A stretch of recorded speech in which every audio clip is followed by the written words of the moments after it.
All right, I have 5 p.m. Are we ready to get going? Good evening and welcome to the August 2022 meeting of the Omaha Public Power District Board of Directors. Thank you all for joining us in person at the Omaha Douglas Civic Center and remotely via Webex. I hope you and your loved ones are staying safe and healthy. With me in person today are my fellow board members, Mike Kavanaugh, Sarah Howard, Janice Molhoff, Craig Moody, Mary Spurgeon, Eric Williams, and Rick Yoder. We also have President and CEO Javier Fernandez, our General Counsel Steve Bruckner with the Fraser Stryker Law Firm, and members of our board meeting support staff. OPPD's executive leadership team and subject matter experts also are participating in today's meeting in person and via Webex. We currently have several members of the public at the Civic Center and about 20 attendees on Webex, consisting of OPPD employees and members of the public. As a reminder to board members, executive leadership team, and OPPD staff, please mute your microphones to reduce background noise. To members of the public, thank you for attending. You are in listen-only mode. If you have any technology questions, please use the chat feature in Webex to communicate with the event host. If you are disconnected from the Webex conference, we ask that you rejoin in the same manner as when you originally joined. I will now ask a member of OPPD's physical security team to provide the safety briefing for our location and for Javier Fernandez to provide other safety reminders. Josh?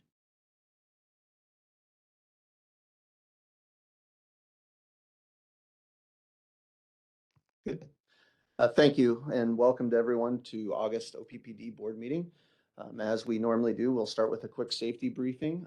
We want to make sure that everyone is safe and secure in this room, and as a result, we do have first aid equipment in the room as well as emergency exit and fire suppression and AEDs on either end of the room. At either end, you'll find a stairwell leading out to the outside of the building. If there's an evacuation, those would be the routes that we would go to. For any type of serious weather, we would follow the deputies that are in here and go down into the garage area via the same stairwells for an emergency shelter. If you are viewing from home, we would advise you that it's also a good idea to make sure that you're aware of your own first aid and fire suppression material in your house. We want to make sure that everyone's aware of any trips, falls, or any other types of dangerous materials in any situation, whether it's here in the building or at home. And we hope that everyone has a safe evening. And with that, I'll turn it over to the President. Thank you, Josh. The remaining of the safety briefing, it's of course, if you're this is going to go on the psychological safety aspect of things, especially today. I think we have topics where healthy debate and discussion and is important for us to capture different perspectives. And a key ingredient of that is having psychological safety, being comfortable sharing perspectives and know that your perspectives will be respectfully listened to. So in this case, I will touch on that multiple perspective piece that I touched on Tuesday. Understand that I usually tell my family members, what's obvious to me, it's only obvious to me. So I need to explain things better, and I need to be open and willing to listen to other perspectives so that we can have a much richer conversation. So I would ask, not only in today's meeting, but as you go about your day, keep this in mind. It will pay off tremendously in your relationships. And the next slide, please, Ms. Hinners. Limit distractions with summer winding down. I know several schools started school either last week or this week. Schedules are getting busier, after school events, et cetera, and those tend to distract us. August is one of the months where we typically see a spike in incidents, and that is part of that distraction. So please be aware of that. Speaking of distractions, driving safety is incredibly important. We have a lot more vehicles on the road, school buses, children running back and forth, trying to catch the school bus. We're not used to that. It's been a couple of months since we've seen that generally in the area. So be on the lookout. Heat continues to be a factor. We've gotten a nice break in the last 48 hours, but we're still in August, and temperatures will continue to be hot. And so remember to take the proper precautions, avoid heat-related illnesses. If you're planning on working outside in the heat, the hydration usually takes 24 hours to be effective. So don't drink a glass of water right before you're going to start working outside. Plan ahead and drink plenty of fluids 24 hours ahead of time. And on that same note, avoid overexertion. Don't get to the point where you can no longer turn back. You know your limitations and avoid that overexertion. That's recommendations that we issue to all of our employees, but I think they apply to all of the members of the public as well. That concludes my safety briefing. Thank you very much. Now let's run through our guidelines for the conduct of the meeting. This regular meeting will follow the agenda made available to the public on OPPD.com. This meeting is being conducted in person with Webex conferencing and is being recorded. Our board meetings have public comment periods on the agenda. Comments made by all parties during the meeting are a part of the official public record. After board discussion on each pending matter, I will ask for public comment before bringing the matter to a vote. Also, before we adjourn, there will be an opportunity to comment on any other matters of district business.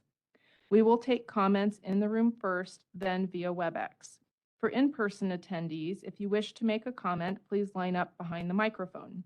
Please state your name, address, and the name of any organization or person you represent. Each individual will be allotted 3 minutes per matter pending. To assist you, we will use the timer that is in the room. Ms. Henners will signal you when 30 seconds remain, as well as when time is up. Next, we will review the 2 options for Webex attendees to notify us. Option 1, which is being displayed now, involves sending the meeting technology host a message using the chat feature, simply stating that you wish to speak. Ms. Henners? Thank you, Chair Bogner. For those who have joined us using a computer or Webex mobile app, you will find a button in your Webex interface to open the chat panel. Once opened, you may send your message to the meeting technology host. Requests to provide comments will be relayed to Chair Bogner for recognition during the public comments section. Option 2, which is being displayed now, involves the hand raise feature. Ms. Henners? Webex allows attendees to virtually raise their hand. You may use this feature to indicate to OPPD that you wish to be recognized to provide comments. The hand raise button can be found in the lower control bar of Webex. After you have provided your comments, please press the hand raise button again to virtually lower your hand. And for those who have joined the meeting using only a telephone, Webex has a hand raise feature that is activated by pressing *3 to raise and lower your hand. When we see your hand raised, we will acknowledge you by referencing a portion of your phone number. For example, caller with the phone number beginning in 402-123. If you wish to provide comments when recognized, please wait a brief moment to be unmuted and begin speaking. At this time, if you would like to try using the hand raise feature, you may do so as a test. I'll allow plenty of time at each opportunity for public comment for members of the public to provide notification via Webex. When I call on a member of the public to speak, our meeting technology host will unmute your microphone. Before commencing your comments, I suggest you first affirm that we can hear you. Please state your name and address and state the name of any organization or person you are representing. Organizations should choose one representative to speak on their behalf. Each individual will be allotted 3 minutes per matter pending at the discretion of the board. To assist you, we will display a timer on the Webex screen to ensure each member of the public receives a consistent amount of time. Ms. Henners will signal you when 30 seconds remain, as well as when time is up. For all attendees, please direct your comments to me. I will either respond to you directly or defer response to another board member or officer of the district. The board values and welcomes civil, respectful, clear, and concise communication from the public. During public comments, speakers should refrain from repetitive, profane, or irrelevant comments. Speakers shall refrain from polling the board, as such vote is not on the agenda and prohibited by law. If you have written materials, please email them to Ms. Henners at mfhenners, that's mfhinners @oppd.com, and she will receive them on our behalf. For those at the Omaha Douglas Civic Center, please hand your materials to her. In summary, we will take in-room comments first, then Webex comments, then have a last call. Ms. Henners, will you please take the roll call? Bogner, Here. Kavanaugh, Here. Howard, Here. Mulhoff, Here. Moody, Here. Spurgeon, Here. Williams, Here. Yoder. Here.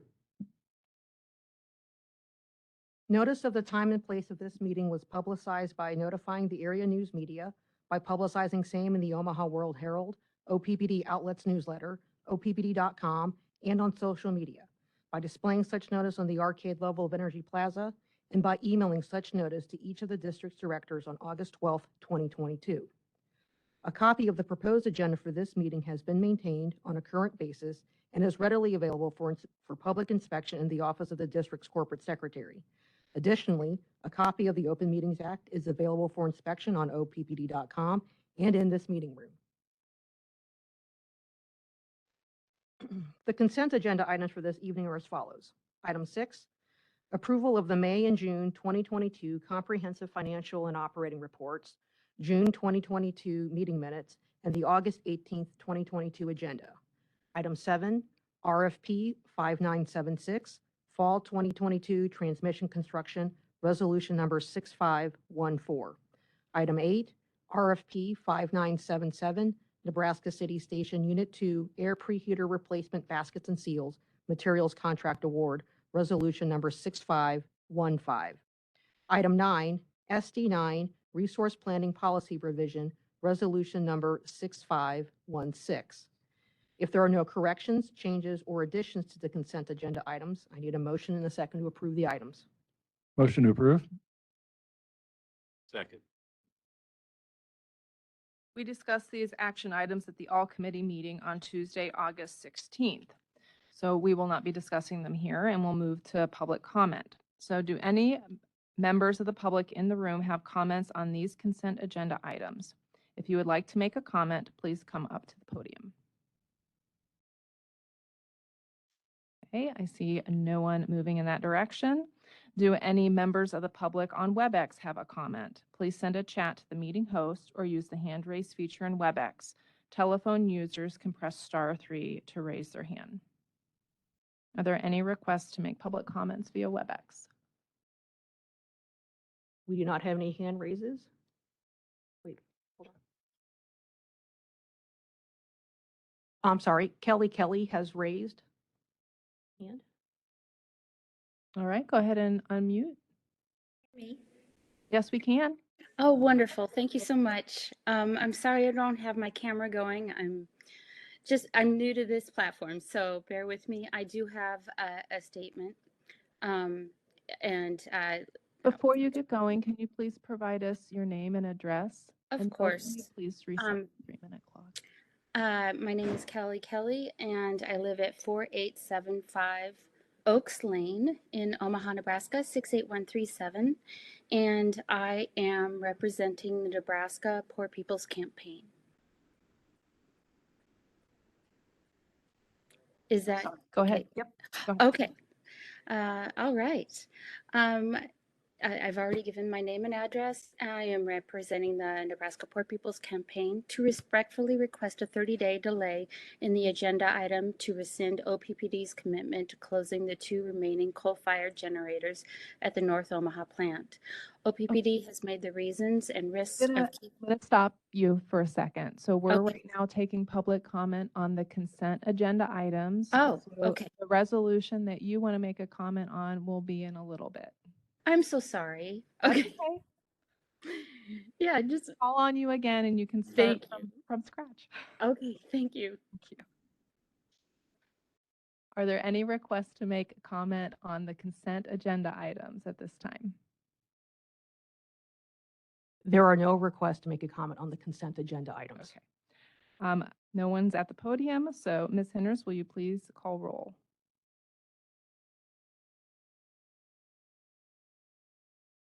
Bogder, Yes. Kavanaugh, Yes. Howard, Yes. Mulhoff, Yes. Moody, Yes. Spurgeon, Yes. Williams, Yes. Yoder. Yes.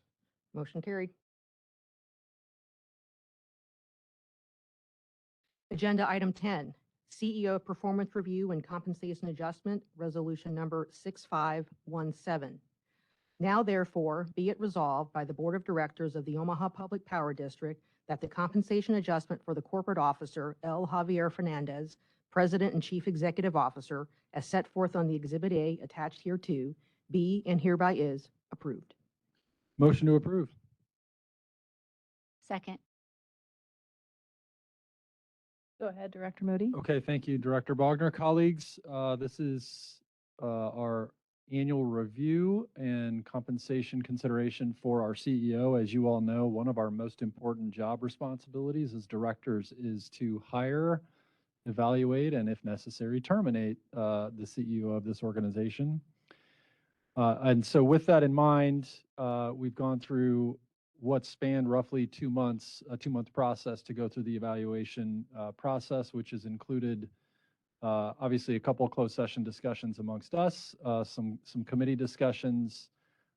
We had an independent conversation with a third-party consultant that Javier uses as kind of his executive coach.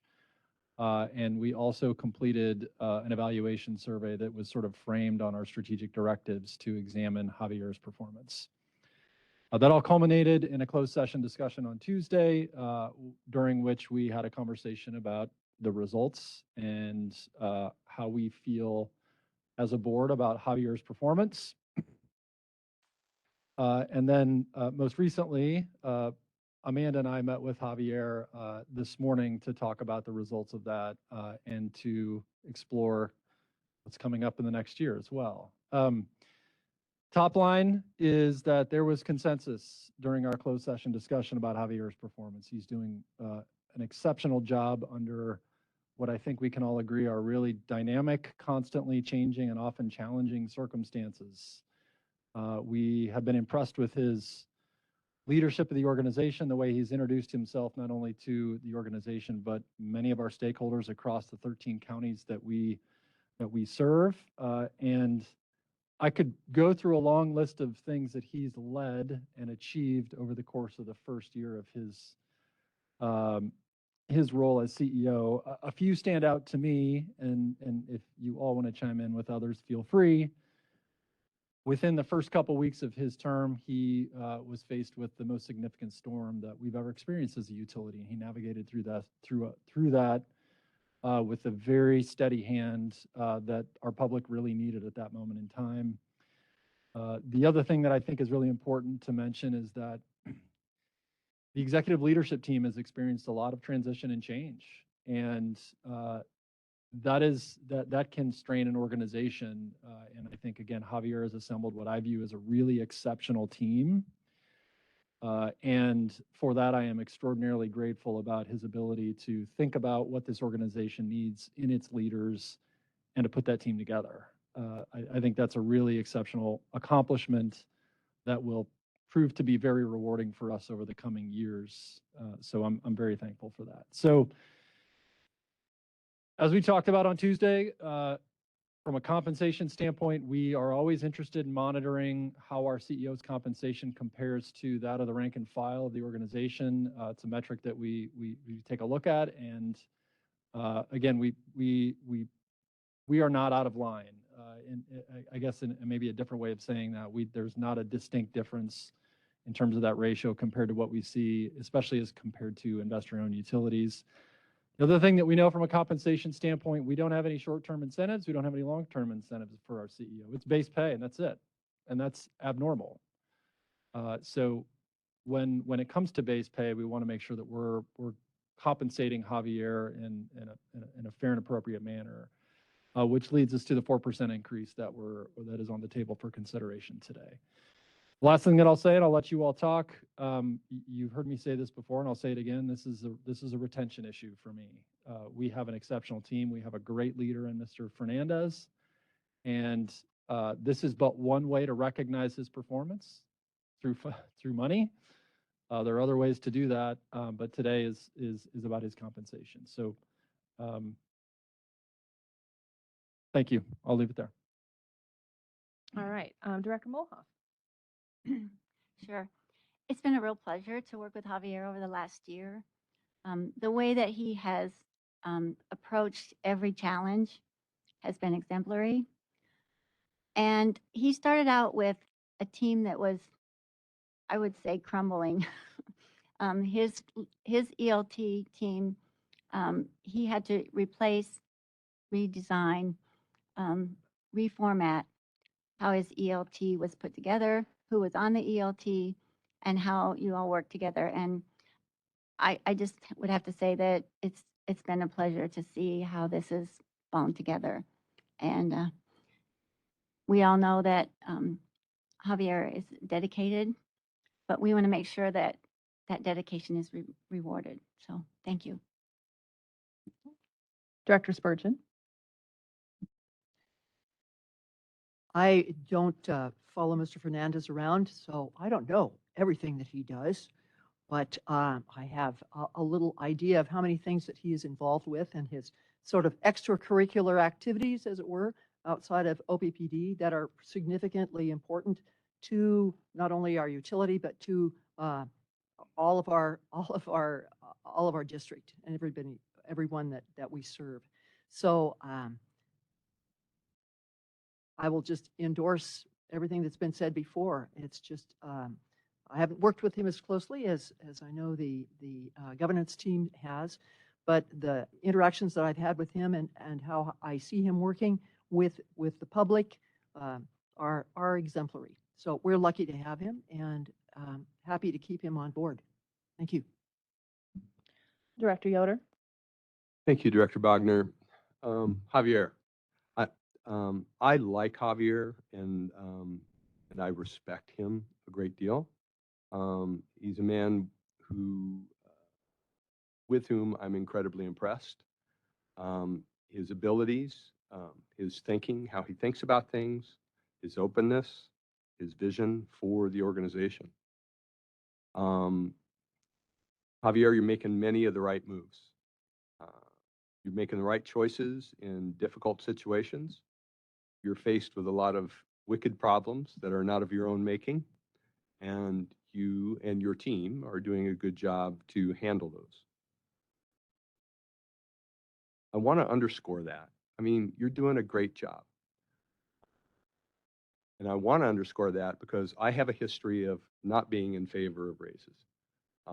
And I think you know that. I come from a subdivision, a district that is not well heeled, really, and is sensitive to raises for people who are well paid. I've looked at your compensation and I've looked at compensation of others in the LPPC. And I think you're paid fairly and I think you're doing well.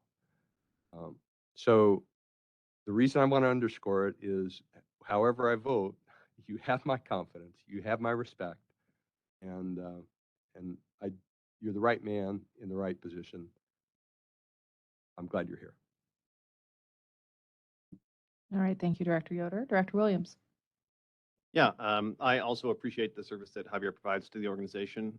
I've been very fortunate to get a chance to work with him over the last couple of years, and I think that his own words best describe what has happened basically since he became CEO. That he highlighted he would like to move back to precedented times from the unprecedented times that we have seen over the last few years.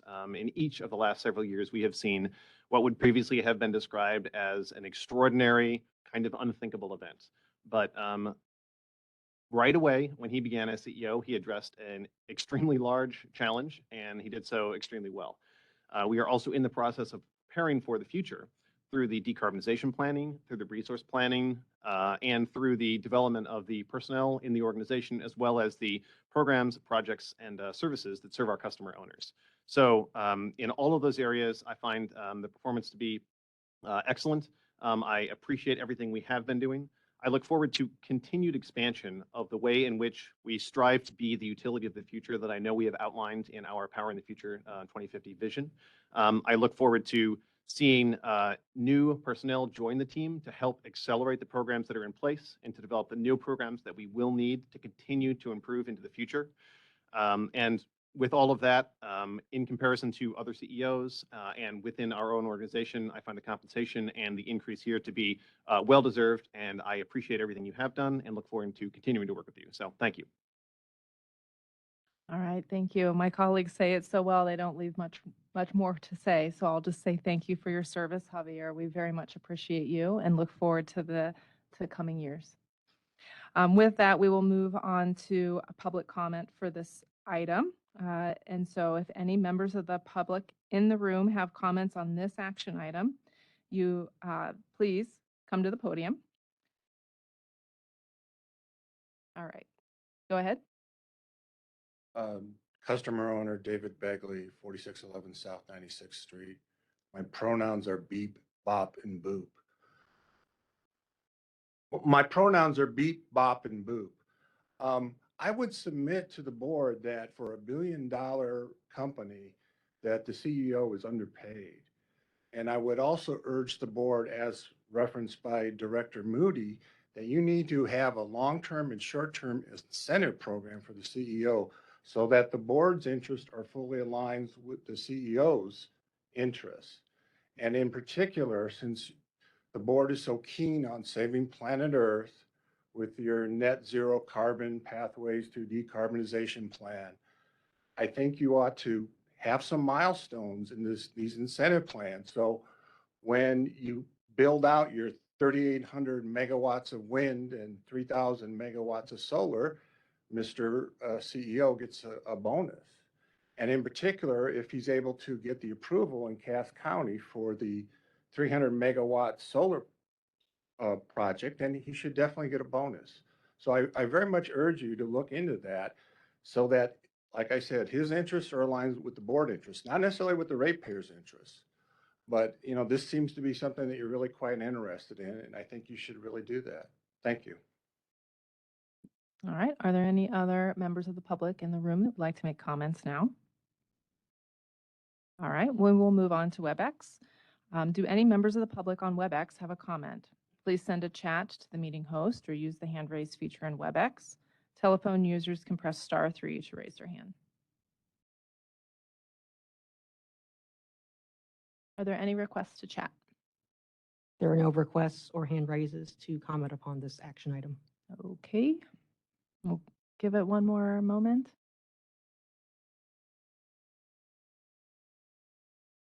Last call.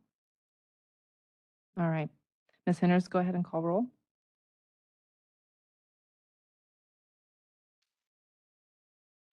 Bogner, Yes. Kavanaugh, Yes. Howard, Yes. Mulhoff, Yes. Moody, Yes. Spurgeon, Yes. Williams, Yes. Yoder. Yes.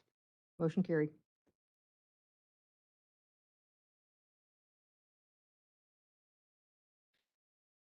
Agenda item 11, Power with Purpose, Reliability, North Omaha Station Recommendation, Resolution number 6518. Whereas the district's Board of Directors adopted Resolution number 6006 on June 19, 2014, and Resolution number 6122 on June 16, 2016, which direct the planned retirement of North Omaha Station Units 1, 2, and 3, and the refueling of North Omaha Station Units 4 and 5 from coal to natural gas only by the end of 2023. And whereas the district's Board of Directors adopted Resolution number 6351 on November 14, 2019, authorizing what is now called the Power with Purpose project based upon a rigorous generation and transmission planning analysis that demonstrated new accredited electrical generation capacity consisting of solar and natural gas assets is required to maintain system reliability and resiliency, serve growing customer load, and retire or refuel aging generation assets at the district's North Omaha station. And whereas the Power with Purpose natural gas generation assets designated as Turtle Creek and Standing Bear Lake stations were scheduled to come online in fully accredited capacity pursuant to Southwest Power Pool standards by the end of 2023, enabling the retirement and refueling of the North Omaha station units. And whereas due to challenges with the federally regulated generation interconnection process, supply chain, and other construction-related impacts to the Power with Purpose project, the district has experienced a delay in bringing online the Power with Purpose natural gas generation assets in fully accredited capability. And whereas the district will expand partnerships with interested customers to make significant and incremental investments in demand-side management programs to mitigate its short-term energy and capacity requirements. And whereas OPPD's strategic commitment to net zero carbon by 2050 remains unchanged, and OPPD shall conduct all of its operations in a manner that strives to achieve this goal and related metrics as prescribed by the board. And whereas OPPD's management is committed to transparency and will update the board and public on a regular basis as it relates to the regulated generation interconnection process, construction schedules, and operational updates at North Omaha Station to ensure high visibility. And whereas in accordance with Powering the Future to 2050, OPPD shall engage with local educational, public health, and community-led organizations in carrying out a process that includes engaging the North Omaha community and understanding the benefits and developing action plans to reduce overall impacts related to ongoing operations at North Omaha Station for area residents. And whereas, in accordance with the board's Strategic Directive 4, addressing system reliability and to maintain compliance with applicable federal reliability standards and assure the continued reliability and resiliency of the OPPD system, management of the district has determined that it is necessary and prudent to extend the retirement of the North Omaha Station Units 1, 2, and 3 and delay the refueling of Units 4 and 5 until the Power with Purpose natural gas units are able to generate electricity, have executed the requirement agreements, and completed any potential required infrastructure or other obligations set forth in both the Generation Interconnection Agreement and Transmission Service Agreements, and are able to operate in an unconditional, fully accredited capability. Now, therefore, be it resolved that the Board of Directors of the Omaha Public Power District hereby approves an extension to the retirement of North Omaha Station Units 1, 2, and 3, and the refueling to natural gas of North Omaha Station Units 4 and 5 until the district's Standing Bear Lake Station and Turtle Creek Station, currently under construction, are completed, able to achieve full accreditation pursuant to achieving both the required executed agreements as well as satisfying all requirements of the Southwest Power Pool for generation interconnection and transmission service. And management of the district hereby is authorized and directed to carry out any and all necessary actions to implement this resolution. I move the adoption of the resolution. Second.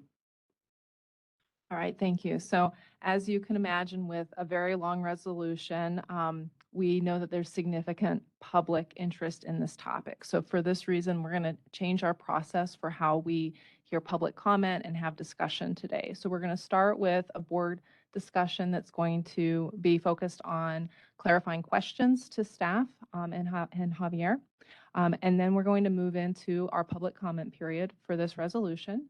And then after that public comment period, we're then going to have our I would say our traditional board discussion. So just kind of a framework for today. So with that, are there any board members that would like to ask clarifying questions at this time? Director Howard. Thank you, Madam Chair. Javier, I had expressed in our all committee meeting some concerns around not having a date in the resolution. And I was hoping that you could talk a little bit about some of the suggested changes to SD7 that will clarify some of the timelines that are not present in the resolution. Certainly. Thank you, Director Howard. Let me just start by explaining the date and the lack of a date in the resolution, and that is per management's request to give us flexibility. As we have discussed at length, and we discussed at length on Tuesday, there are many factors that will affect our ability to safely, permanently interconnect Standing Bear Lake Station and Turtle Creek Station, which are the two new natural gas generators that we're building. We have an idea of how long that's going to take, but we don't know precisely whether or not we're going to be able to get that permit on time in order for us to complete all the conversion of the North Omaha units that has to happen after we get the generation interconnection. We believe that by the end of 2026 should give us enough time to get all of this completed. However, there always remain some level of uncertainty about additional transmission infrastructure that may be required to be built, or additional delays in the study process for the generation interconnection process. That could mean that the the transition, the transformation of the North Omaha station in one of these exceptional cases could be delayed and happen on the first quarter of 2027. That is the type of flexibility that this resolution, as stated, would give management that flexibility for us to get work as fast as we can, get the new generators online as fast as we possibly can, and then immediately thereafter start the conversion of North Omaha Station. It could happen before the end of 2026, or it could happen right after the end of 2026. Now, the question is, well, that's fine. We get all that flexibility. What accountability method do we have to ensure that we have 2026 as our marching orders while still providing us that flexibility? And in that, we've discussed the possibility, and this obviously is subject to the board approval at some point, probably next month. The board could amend our strategic directive number 7 to clearly state that the board expects to see a reduction in CO2, for example, by 2027. The only way we can achieve that reduction in CO2 by 2027 is if we complete the conversion of North Omaha Station in 2026. So there's a way for us to still have that accountability, be accountable to the board, report this back to the board. I could give my team the direct instruction that we need to complete this transition in 2026 so that we can achieve the reductions in 2027, and it will still allow us the flexibility that we need in that resolution. Hopefully that answers your question. That helps a lot. Thank you. All right, other clarifying questions? Just raise your hand. I can't tell. Director Moody. Good question, Director Howard. That's one that I was interested in hearing explained in this format. To that end, I'm going to actually back us up just a second because we've obviously received a lot of comment on this, a lot, probably more than we've received on any item since I've been doing this, and appropriately so. This is super important. When given an opportunity to talk with folks, as we have as directors, to summarize sort of the issue at hand, more often than not, most people understand. They are not necessarily pleased, but they understand, and then they pivot to, as I think we have, okay, what can we do? So with that in mind, I don't need the full 3-hour conversation that we had on Tuesday, but I would appreciate for the public in this format a summary of what the issue is. What's driving the need to delay the transition that we had planned on? Thank you, Director Moody. I'll do my best at simplifying a very complex topic. Really what's at stake here is when any utility in any regional transmission organization, in this case, it's the Southwest Power Pool, when we build new generation, we need to make sure that we coordinate with every other utility around us. Injecting hundreds of megawatts into the grid is an action that needs to be studied carefully, because if we don't study carefully and we inject all of that power without the correct transmission infrastructure, bad things could happen. Right? We could create blackouts, and we could create all sorts of issues. We got the board's approval to start construction and procure and get going with 600 megawatts of solar, 600 megawatts of natural gas. We did that in 2019. We did that very carefully planning for our construction and our permitting process to begin in 2020. To that point, we knew that the generation interconnection process, which is required for us to safely interconnect into the grid, that process used to take 2 to 2.5 years, right? So we start the clock in 2020. We were expecting to receive the final agreement sometime in 2022, early 2023. In the meantime, we start building the plants. And that's exactly what's happened. We follow that exactly, the plan exactly as laid out. A few months ago, I believe it was in May, and I'm going to look at my team. April or May, we received the interim results from that generation interconnection study. And when we received those results, those results revealed that there were significantly more generation interconnections around us that we knew about. And that study revealed that there were a lot more transmission infrastructure projects that needed to be built if all of these generation were to come online at the same time.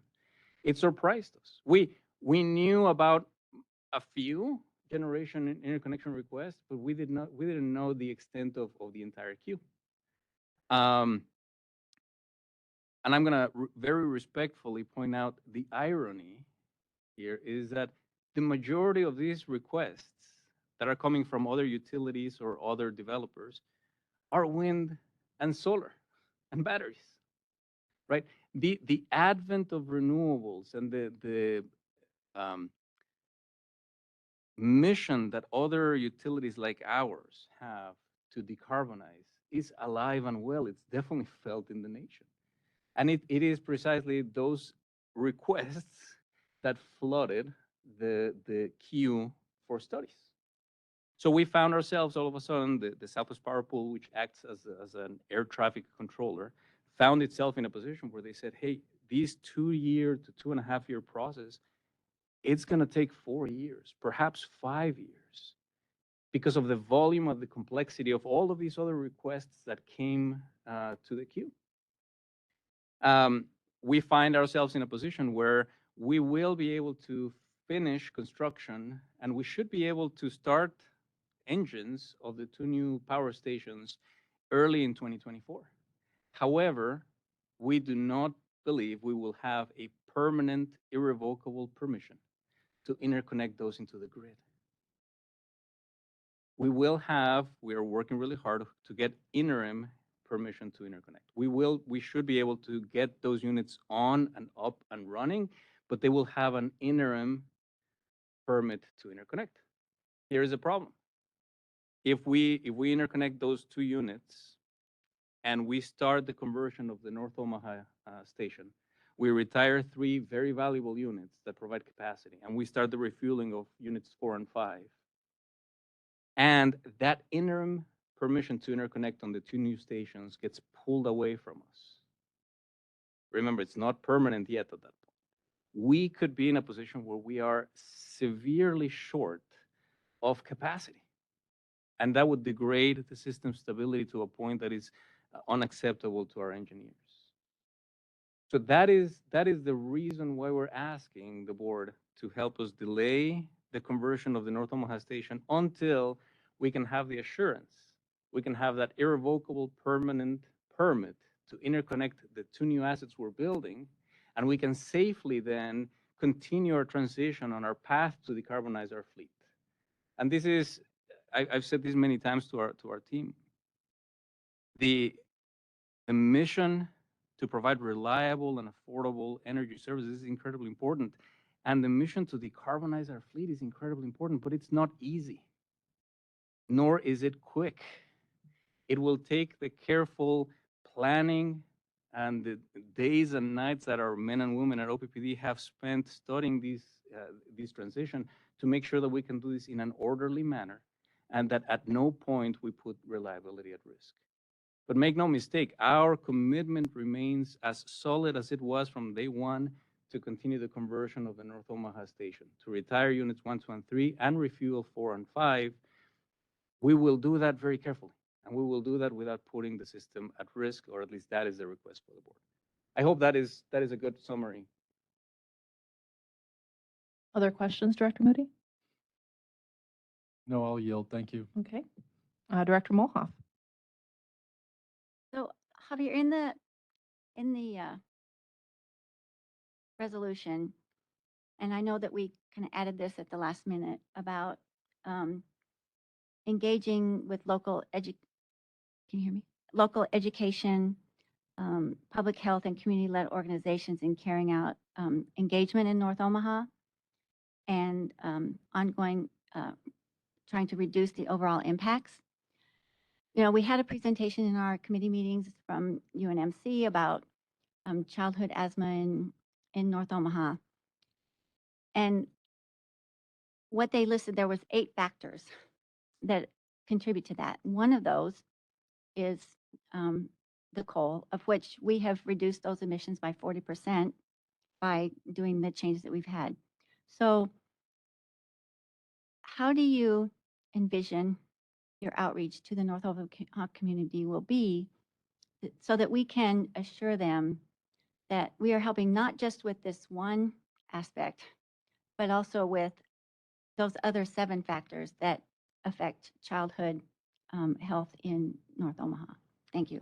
Thank you for the question, and I think this is a good opportunity for me to clarify and remind the public that about 6 years ago, we stopped burning coal for North Omaha units 1, 2, and 3.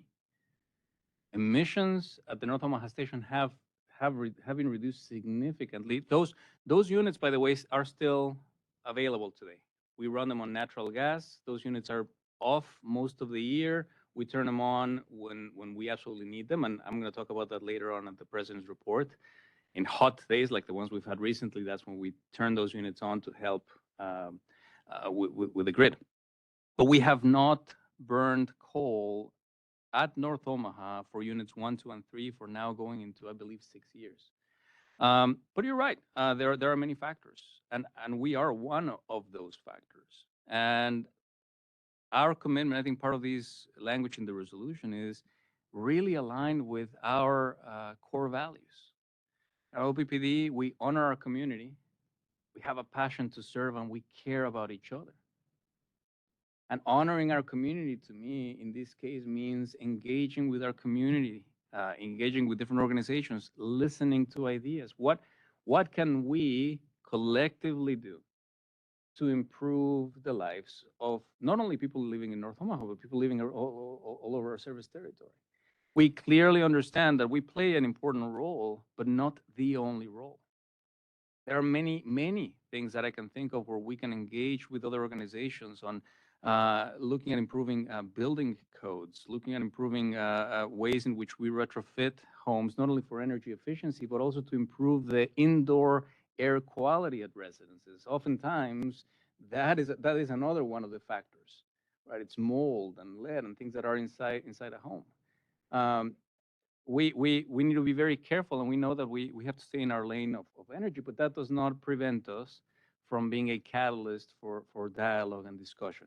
And so that is how I interpret this language in the resolution, for us to understand the benefits, which is important.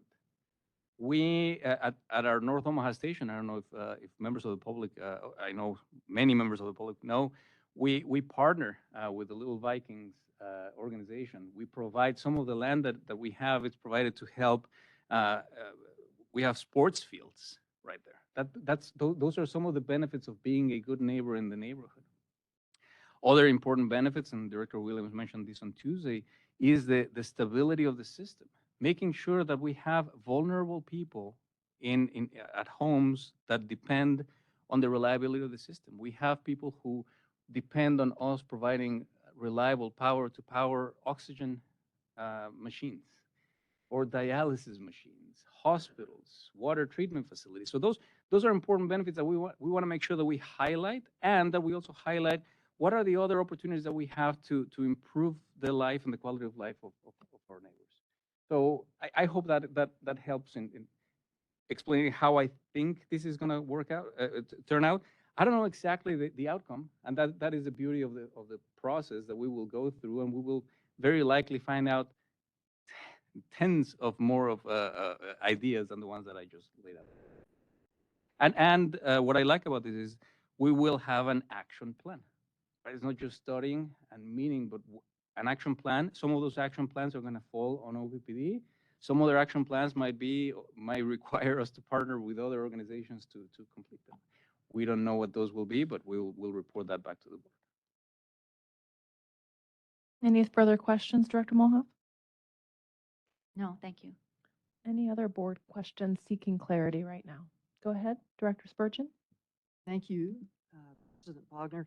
I'd like to go back to this, the reliability and resilience issue, the option of retiring them would leave, according to the presentation here, approximately 60% of current levels degraded, which is like, sounds like a lot to me, more than half. So I'm wondering, as the effects of not burning coal in the northeast part of the city of Omaha, those benefits are there. Does this mean that the reliability loss, resilience loss, would that only be confined to the northeast portion of the city of Omaha?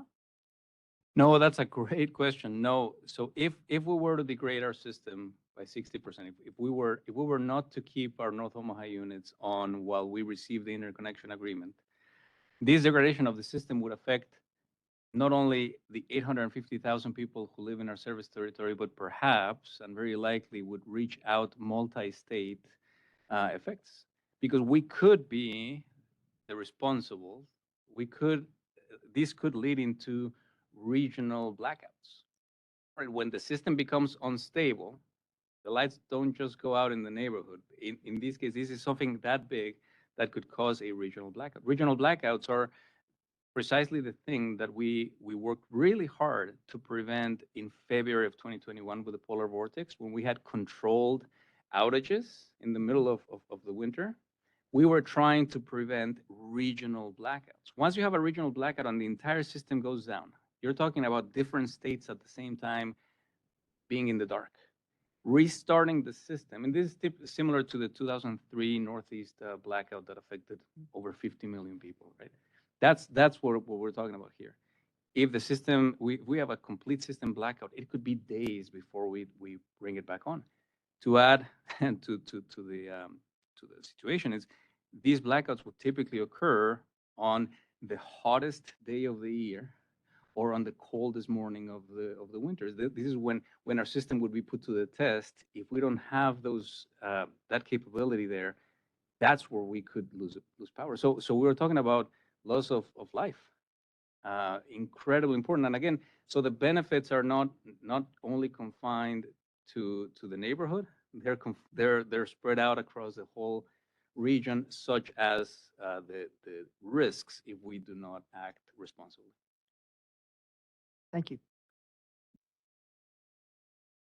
All right. Are there any other questions? Go ahead, Director Williams. Yeah, thanks. Ms. Sanders, if you can pull up slide 30, please. The language in the resolution is pretty clear here. It goes through the history of past resolutions related to North Omaha Station and past actions that will lead to our progress on decarbonization. Specifically, the action called Power with Purpose that led to new solar assets, new gas assets, and very explicitly to the removal of coal from North Omaha Station. And my vote for that action on Power with Purpose was almost exclusively driven by the decarbonization outcomes and the specific benefits that will come to the people in Subdivision 6 that I represent from removing coal from North Omaha Station. So I appreciate the language here highlighting where we have been and the steps forward that we have taken. We can go to the next slide, Mo. These 4 clauses here highlight additional ways outside of the capacity that comes from North Omaha Station that we will continue to meet the mission of our organization. And I think the fact that they're all together here is very helpful. Demand-side management programs help to reduce our peak to avoid the need for continued expansion of capacity in the future. The updates in operations at North Omaha Station is a critical way to achieve our mission without having to build new facilities. We, as we talked about, are looking at the update to Strategic Directive 7 for the carbon emissions reductions, which were highlighted in 2019, both from North Omaha Station and across our entire portfolio. And probably most importantly, for a majority of the public input that we received on this resolution, the engagement with the community around public health, education, and support for community-led organizations. And so I just wanted to highlight that these clauses came from the discussion on Tuesday and specifically from the public input that we received. We've talked a little bit about SD7. We talked a little bit about some of the community engagements. I'd like to ask if Brad could answer or provide us a little bit of additional support about what types of operational changes might we expect at North Omaha Station that would be within the scope of our guidelines from SPP, and what things do we need to be really careful about? We talked about it on Tuesday, but what types of things can we do? What types of things do we need to avoid when we consider operational changes at North Omaha? Sure. Well, good evening. Brad Underwood, Vice President of Systems Transformation. As you noted, Director Williams, the district has a focus on the emissions from the facility. We operate in some pretty firm framework to get that done. So the first framework would be how competitive power markets work. There are specific things that utilities can do, and there are specific things that utilities can't do. And one of the things we can't do is just stop offering power that's there, just stop generating. That is not within our abilities to do that. If we wanted to do that, say for maintenance, that would have to be coordinated through our reliability coordinator, the Southwest Power Pool, to get that done. So we operate within that framework. We also operate within what system needs may be. So if there's an extreme weather event, which we've seen a lot of those in the last few years, we've had 2 fairly large floods. We had a Father's Day storm that took out a half dozen of our transmission lines. We've had a number of other events that I find noteworthy. If the system demands certain things from that generator for reliability, we provide it. And so amidst those challenges, what we try to do is work through how do we reduce these emissions methodically and thoughtfully over time. And I think you see that if you go out to OPPD.com, we publish our emission statistics. And if you look at the last 10 years, a lot of our operations, engineers, maintenance folks have done a fantastic job reducing emissions while keeping our costs very competitive and keeping our reliability high. And so we would continue to do that even within the competitive framework and the regulatory framework that we operate in. Great, appreciate that. We had a couple specific questions or comments during the last couple weeks. One, I wanted to clarify on the record, this resolution will not lead to expanded or additional coal operations outside of what is currently operating at North Omaha Station, correct? That's correct, sir. Unit 4 and 5, we're asking for permission for reliability purposes to continue that generation from that fuel until we can satisfy the generation interconnection agreements. No new generators will burn coal. The additional 3 that are there, as Mr. Fernandez noted, have been refueled previously, and their emissions profile have changed accordingly. Great, appreciate that. Secondly, it's been highlighted that this guarantees coal, it has been commented that this might guarantee coal until the end of 2026. We talked about this a little bit on Tuesday. If we get an interim generation interconnection agreement for the gas facilities, we would be able to turn on the new gas facilities and they could operate in place of the coal facilities at North Omaha to meet our reliability and resilience, correct? Yeah, the units, if we get the interim permission, which again is irrevocable, excuse me, if we get it, we would be able to operate those units and allow them to provide electricity. And there are certain circumstances where, depending on the need of the system, if you only needed bulk generation for a short duration, the system operator may select those units versus bringing a coal unit that's down, up online, that has much longer runtime commitments. And so those are the kind of things we would have to work through in market operations. And I want to be just transparent on this. And I think I do not disagree with these. I think it's important also for the public to understand that our coal generation units were built in a manner that we cannot ramp them up and down every 20 minutes, right? The units will break. They were not designed to do that. We don't have the same flexibility that we will have with the other 2 units. So you're absolutely right. Once we get the permission to start operating the Standing Bear Lake Station and Turtle Creek Station units, that will give us the option now. We will have now a lot more flexibility to run North Omaha 4 and 5 in a much different manner. We would need them less than if we didn't have the new generation. But I want to make sure that there's, for the record, that we couldn't just one for one turn one on and the other one down. There are mechanical limitations that we would have, but it does give us the opportunity to run those units less, offer them in the market in a different way, still leave them available. The whole notion here is to have the capability, right? The market needs to know we're capable of operating them, but we may not need to operate them all the time. And I think that's at the core of the point you're making. Yeah, appreciate the clarification because we do talk in the resolution specifically about operational changes. last question here.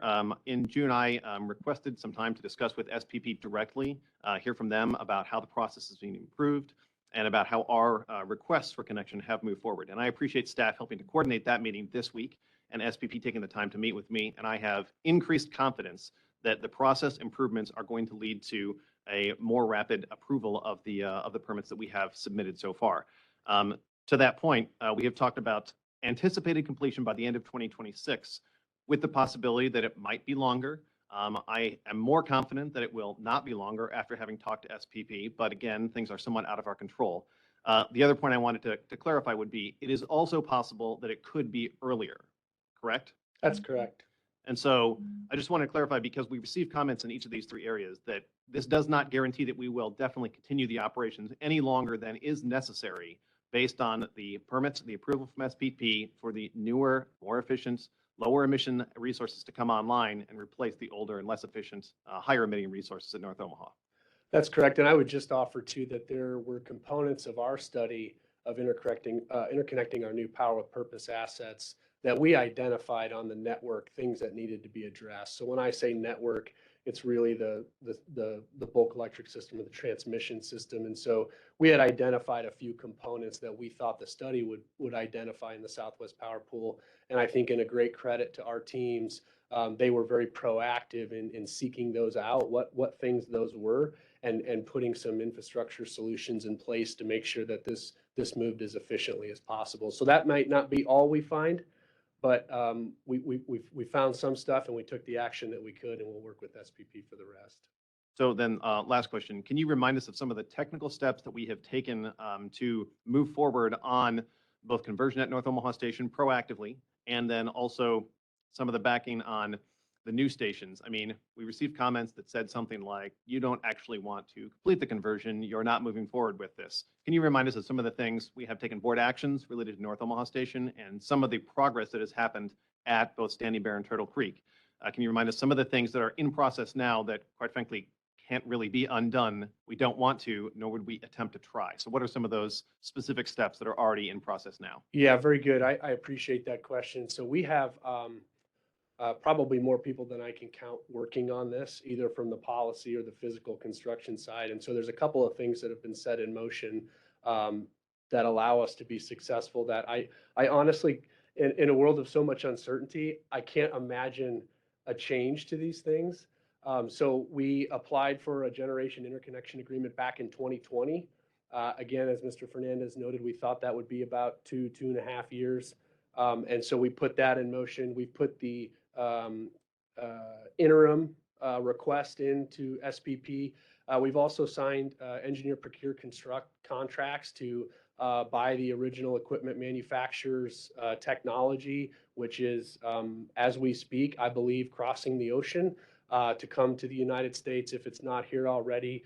We've got construction crews amassing and engineering docks prepared for construction to actually erect a facility out at the location. And so there is a substantial amount of time, money, and people sunk into this. And this is yes, sir. Well, I think that's important. You're answering part of the question. I want to make sure, just to be efficient with the time, I would like for Scott Edom to answer these. I think the question, Director Williams, if I'm not mistaken, it's, we had already been working on North Omaha 4 and 5 and either planning or already taking action for this conversion already. And I think it's to your point that we have been serious about this conversion. We haven't been dragging our feet. The conversion was already on its way. And in fact, I know, and maybe I'm speaking on behalf of Mr. Edom here, we put him in a really tough spot because he had to all of a sudden stop and pivot, and a lot of work that had already been happening or planned for the conversion. Now he's having to unravel that and then do more work for the continuation. So, Mr. Edom, could you introduce yourself and explain a little bit of the work that had already been taking place, what you had planned, and how much we had already made progress up until the point where we were made aware of the generation interconnection delay? Of course. Scott Edom, I'm the Director of Engineering Services at Utility Operations. I believe the two projects that most can answer your question, Director Williams, is if the board recalls last year, you authorized us to move forward and negotiate and engineer, procure, construct for the electric aux boiler. So that project, when units 4 and 5 are refueled, that is the normal source of heating steam. Thermal power plants have a lot of water systems, and if we don't keep them warm, they can freeze and cause damage. When we plan to convert, and those units 4 and 5, when converted to gas, will not run in the winter, we need to keep the station warm. And so we researched that project to have an electric aux boiler to reduce emissions there. That project is well underway. We kicked that off. The contractor's working, and we're taking those steps, and we'll continue that to ensure that it is in service and allow us the agility to do the conversion outage when we meet the conditions in the resolution. The second major project that is pivotal to allow us to convert units 4 and 5 to gas is the unit 5's burners. Those right now, well, I'll back up. Unit 5, as part of our analysis, needs to generate a similar amount of megawatts as it does right now. And right now, its burners are only limited to about 70 megawatts, and we need them to be about 175 megawatts. So we need to replace those burners that are right now coal and smaller amount of gas to better updated burners to allow that capacity.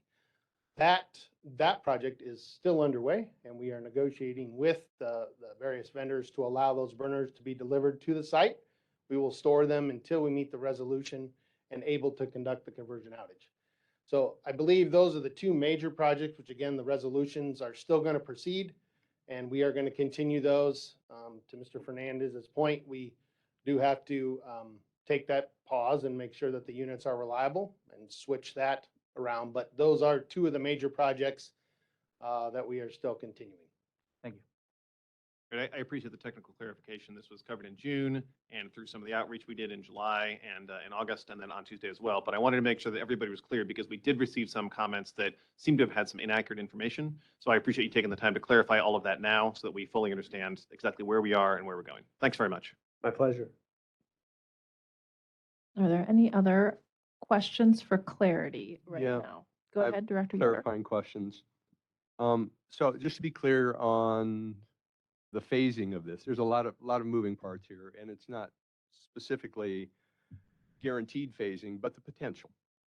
So we're seeking to extend the use of 5 units at North Omaha. When we get the interim connection for the 2 balancing units that we've been talking about, it is possible, did I hear this correctly, that conditional approval will allow us to pull back on the use of the coal-fired 4 and 5. Is that correct? That is correct. We would have more options Right. for us to then look at how do we modify the operations of North Omaha. We would have more capability coming from the 2 new natural gas units. We would still, and I want to remind the public, we need to make sure that all units in North Omaha would be available and capable in order for us to get the accreditation. But it does give us then the flexibility, the ability to offer them in a different way, because now we have this additional generation that is now interconnected on an interim basis, but interconnected. Right. So I have 2 follow-up questions. So what I think I've heard a couple of times is that interim connection can be suspended. It may be taken away, but then the last follow-up question is, but ultimately it cannot be denied at some point in the future. Is that, do I have those 2 parts right?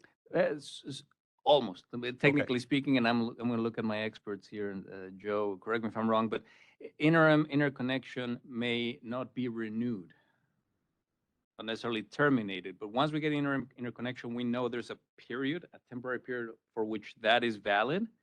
Then it has to be renewed again on an interim basis, all the way up until the point where we have permanent interconnection.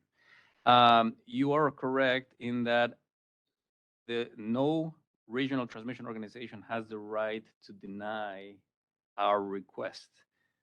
The Southwest Power Pool cannot deny our request, but they can ask us to delay it. If the Southwest Power Pool determines that there are significant transmission infrastructure investments that need to happen, they will tell us, we cannot give you that interconnection permit until those electrical system design conditions are satisfied. But they cannot tell us no. It's when we can safely connect. So follow-up clarifying questions then. The interim connection is for a set period of time? The interim connection, as it stands today, and that is a subject of discussion with the Federal Energy Regulatory Commission. I believe it's for 1 year. It's 1 year at a time, as it stands today. Is that correct? So we would apply. We would get that interim connection, let's say in 2024. Asked for another year, and then we wait. Hopefully, it gets renewed for another year, et cetera. That process is being studied right now at the Federal Energy Regulatory Commission. We're trying to ask for a different, longer time period. But as it stands today, it's a yearly renewal. A yearly renewal, and that having that approval is what allows for a dramatic, potentially, reduction in the use of 4 and 5. Correct. Thank you. Yep. All right. Any other clarifying questions before we move to public comment? Okay, go ahead. That raised a question for me.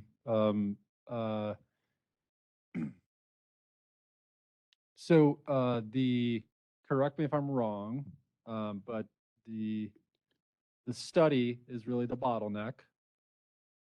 But once the study is complete, that's not, we get the study, we go. The study tells us what additional transmission network upgrades need to occur, if any, and generally who is responsible for those. Do I have that right?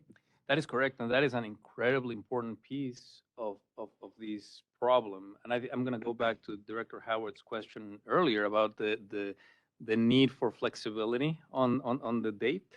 It is possible, not likely, but it is possible that by the time we get that final study, the Southwest Power Pool may say there are yet more transmission infrastructure investments that need to be in place before you can safely interconnect.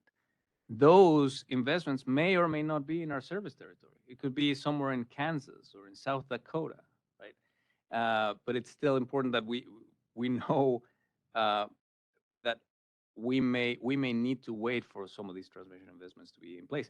Now, our engineers, and we have Mr. Lenihan, Mr. Versal, Mr. Hayner here in the room. They are amazing, and I want to give you a shout out because you've been working around the clock for years now, studying and anticipating what transmission infrastructure investments may be needed to mitigate the risk of us having to wait more. And as we discussed on Tuesday, some of the projects that were discussed on Tuesday, the updates of 2 very large transmission infrastructure, some transmission lines and substations that we are building are precisely anticipating the investments that the study, we know the study is going to require for those investments. But you're right. It is possible that the study will point out to other investments that we may not be aware of.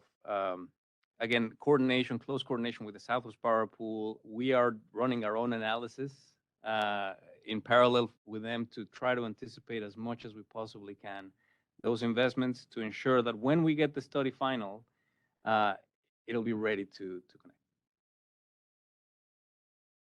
All right. Any other questions? Yeah, one more. Okay. Sorry. Thank you, Director Yoder. This is a hard question, and so I'll preface it with accolades for all the excellent work that has gone into helping me, a slow learner, learn about what all is going into to these plans that will allow us to ensure the reliability to our customers. And so thank you. I mean, good heavens.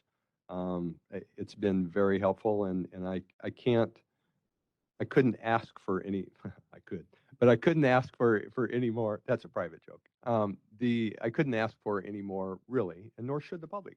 I mean, I think we've gotten everything we need to know about reliability. Here's the hard part. We have a mission of reliability, affordability, and environmental sensitivity. And on more than one slide, and in talking points support for board members, I have seen referenced the balance between environmental impact and reliability. So I feel like I've gotten a great deal of information about reliability. What I'm interested in is how you speak to what the environmental impacts are. What are they? And how are those balanced? Yeah, that is a great question. And I want to reiterate, and I think part of the clarification that Director Williams was talking about earlier, we are not planning on burning any more coal, generally speaking, than what we have today.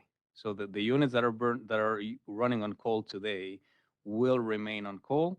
Units 1, 2, and 3, which are off most of the time, and when they're on, run on natural gas, will continue to run on natural gas. So the environmental impact would be no different than the one we have today. If you want us to go into specific tons of CO2, et cetera, I think we publish all that information on our website, and I have Jeremy Bowers here who could help us understand that. But I do want to reflect on the comment that Director Mohov made earlier today, that we have significantly reduced already the emissions at the North Omaha station by about 40%. What I mentioned on Tuesday, and I think this is an important point that I would like for our public to remember, is that while we still have emissions to eliminate, at our peak in 2013, our CO2, our carbon emissions were a little bit over 14 million metric tons. Last year, at the end of last year, we had reduced on an annual basis our CO2 emissions to the tune of 4.2 million metric tons. In 2021, we emitted 4.2 million metric tons less than what we emitted in 2013. You may wonder what that means. That is equivalent, approximately, to the annual emissions of every single registered vehicle in our service territory. That is something that not a lot of people know. We have already reduced significant emissions by means of converting our units 1, 2, and 3 from coal to natural gas, by adding almost a gigawatt, 1,000 megawatts of wind. So that is important, and those benefits will continue. During the ensuing 3-year period, we will continue to experience those benefits, and we will continue to experience the emissions that are similar to the ones that we have today on an annual basis. I hope that answers your question. Okay. Any other questions before we move to public comment? All right, at this time, we will open for public comment. And as I mentioned earlier, after public comment, then the board is going to have more of our, I would say, traditional type of discussion, but we want to hear from you first. So we'll take in-room comments first. So do any members of the public in the room have a comment on this action item? If you'd like to make a comment, please come up to the podium.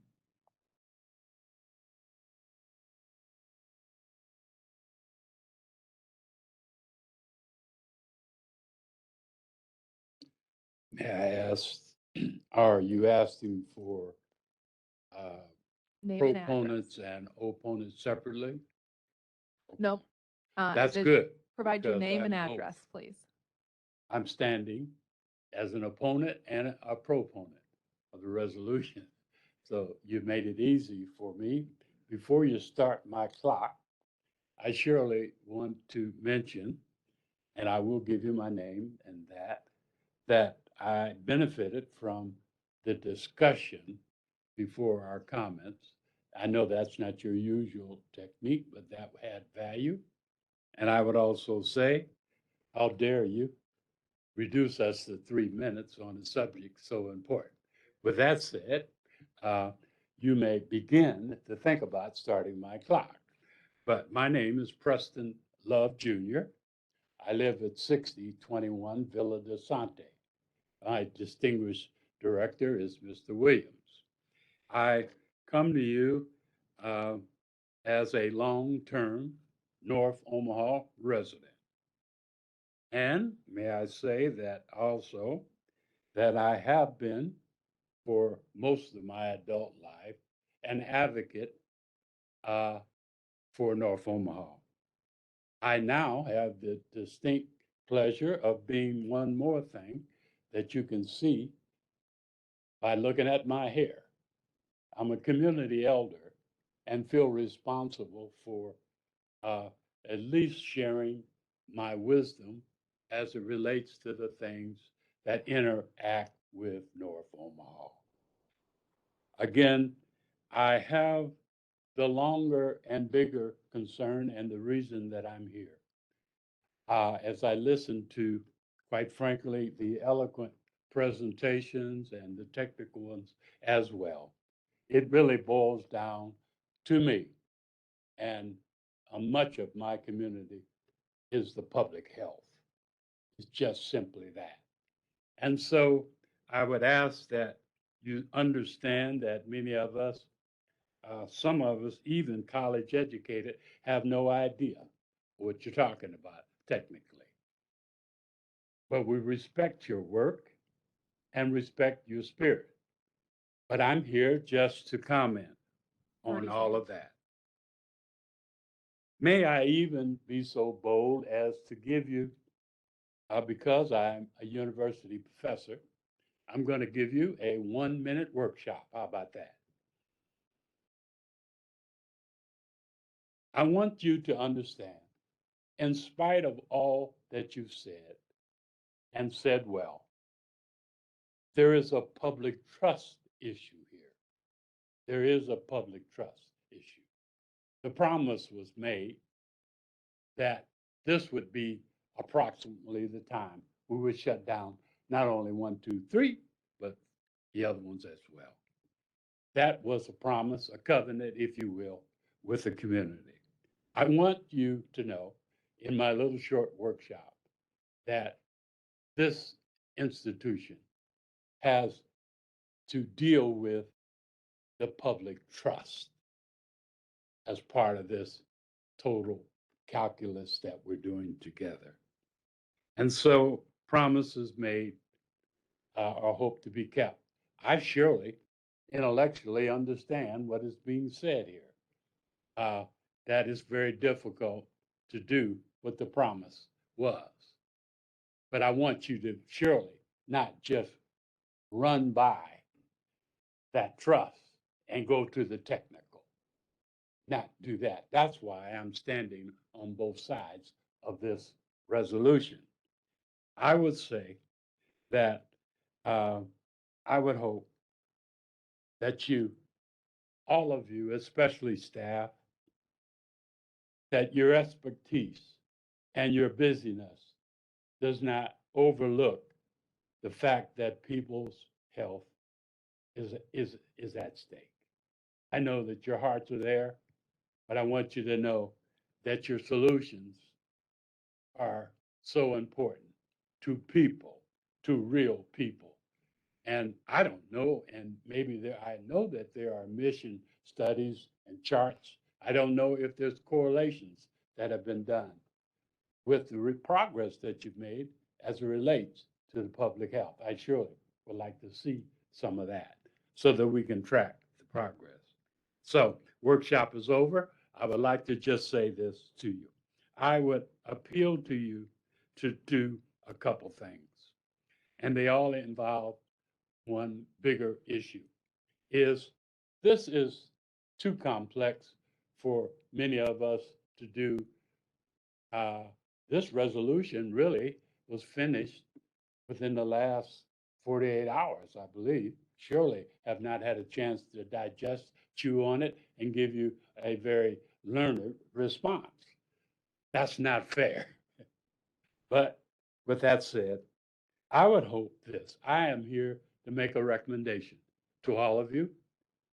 And that is maybe, well, my general recommendation, and I surely appreciate that the light is red, so may I have you relax? I'm getting ready to close. And that is that what is critical to this process at this time is that you involve the North Omaha community, not with play games, kind of updates, but with serious dialogue. I haven't been communicated with in any serious way. I consider myself a major player in North Omaha. And so I recommend that that bigger picture of communication during this process, that assuming that this will all pass the way it looks like it will, and that these years that are going to be happening, that there is continued and significant comprehensive updates and community dialogue. And I would like to commit myself to that. But I would like to say in closing that I'm asking for one other thing. It is a big surprise. It is a big ask. I'm asking that this board, because the technical staff is great, but the policy is right here. And I'm asking that you would consider developing a comprehensive community compact that would include members of the community to work with you doing that, to provide a game plan, if you will, of how to update the community, updates on the changes, planned and unplanned, relationships, correlations, and then targets and how we're doing on that. I would ask that you consider whether you call it by what I just called it, but something of that nature. I surely appreciate your time. Thank you very much, and we will take that under consideration. All right. Other comments in the room?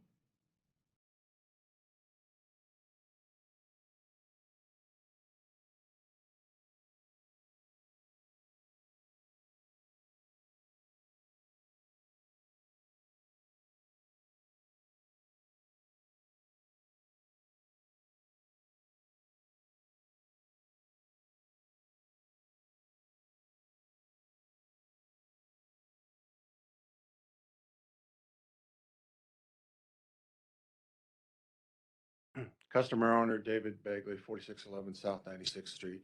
I agree with Mr. Love on 2 points. 3 minutes isn't enough time to comment on this. I also agree with Mr. Love on community engagement. I think you need to engage the community about how you're going to spend $28 billion. I met Mr. Director Yoder at the Cass County courthouse, and he had read my Midlands Voice op-ed of April or August 4th. So I've attached it here to the minutes. 2 updates. Price of electricity in Germany is now 6 times higher than the US average. The Germans have been at this a long time, and you can see what's happened. The other thing is, just a Bloomberg headline from yesterday, the UN expert confirms that there are forced labor camps in China. Mr. Brad Underwood recently told the media that OPPD is fully committed to the great leap forward to the brave new world of net zero carbon utopia. But OPPD has never fully informed the people who pay the bills that this is going to cost at least $28 billion. Back in 2016, Bill Clinton, former president of the United States, was campaigning for his wife Hillary in Benson. And he unwittingly told the truth about the Green New Deal. He said, quote, "If Hillary gets elected, we'll build wind farms on the Indian reservations and we'll all get rich." This is what this solar and wind is all about. It's about making rich elite Democrats richer than they already are. Here I have a slide. It shows coal production in China.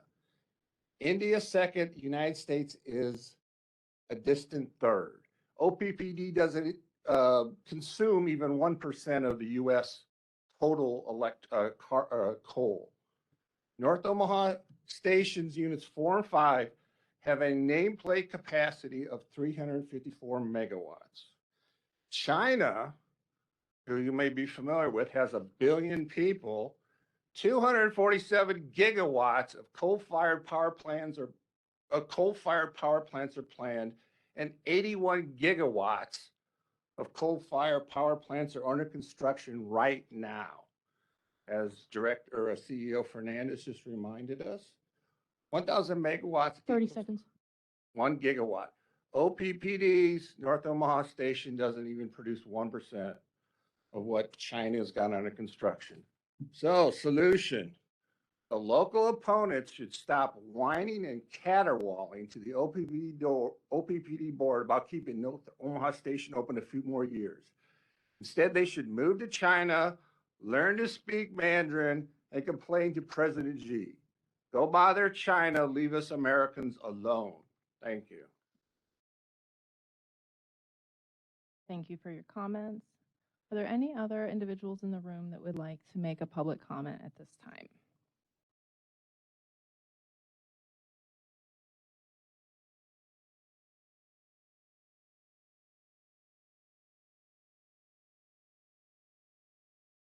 Good afternoon.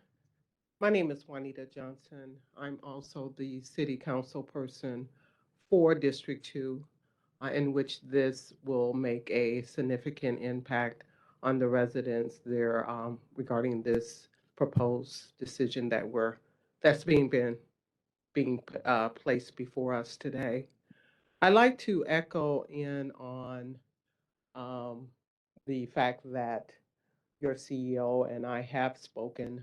We spoke a couple weeks ago, a week and a half ago, and he did bring me up to speed in terms of providing me with a significant amount of knowledge regarding why this decision needed to be made.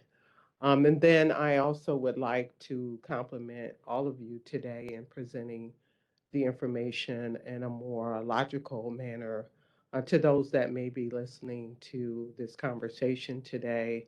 You certainly did provide us with a lot of information, a lot of knowledge, and things of that nature. But I also would like to compliment Preston Love, who is a senior in the community, and also echo in on his sentiments regarding promises made. I understand that unforeseen things do happen, particularly in the technology world that we live in today. I don't expect everything to be 100%, but nonetheless, promises were made to this community that they could expect this at the set time. And now we are proposing to break that promise.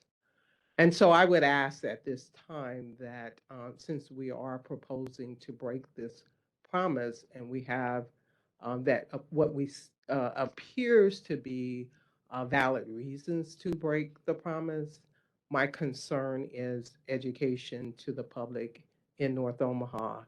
And I would ask that we take a moment, a pause moment to educate that community just as we did today in this room, so that they can have a better understanding as to what is being proposed. 30 seconds.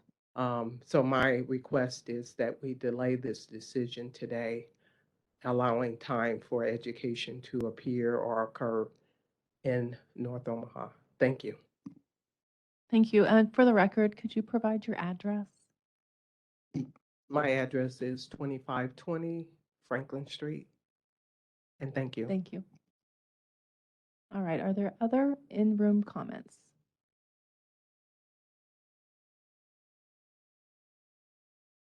All right. Seeing no one moving towards the podium, we will move to Webex comments. I've misplaced my script. So if anyone has a comment and they are on Webex, please raise your hand or send a chat to our host. You can also, if you're a telephone user, press *3 to raise your hand. All right, we will start here with Kelly.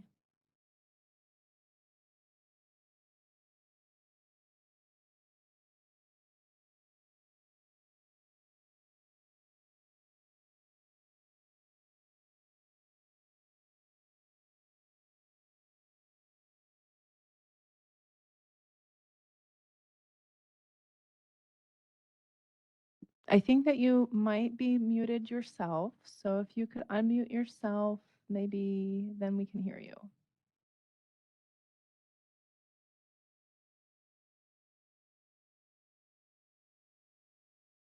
Unmute me. Can you hear me now? We can. Go ahead. Oh, so sorry. Okay, starting over. Thanks for your patience. My name is Kelly Kelly. I live at 4875 Oaks Lane, and my zip code is 68137. I'm here today on behalf of the Nebraska Poor People's Campaign to respectfully request a 30-day delay in the agenda item to rescind OPPD's commitment to closing the 2 remaining coal-fired power generators at the North Omaha plant. OPPD has made the reasons and risks of keeping the coal plant closure commitment abundantly clear. These reasons include risk of blackouts, risk of bottlenecks in the permitting process, risk of staffing and training challenges, and more. If we keep our promise, we will face real risk. That's understandable. But when we continue to burn coal, we replace those risks that we are so aware of for guarantees. We know it's guaranteed that for as long as we burn coal, the people in North Omaha will pay a high cost. I'll list just 3 of these costs here. The soil in North Omaha will continue to be contaminated by our power plant, guaranteed. Gardens and playgrounds will go on carrying dangerous metals and carcinogens like chromium, lead, and arsenic into our bodies. Secondly, those living near the many coal power plants that have successfully closed are breathing much easier. There has been well-documented reductions in the need for inhalers and fewer asthma attacks. If we delay the closure of North Omaha's coal-burning power plant, Omahans are guaranteed to continue suffering asthma at the same elevated rates. And thirdly, I'll mention the risk of cancer. Our community is guaranteed to continue to suffer more cancer unnecessarily.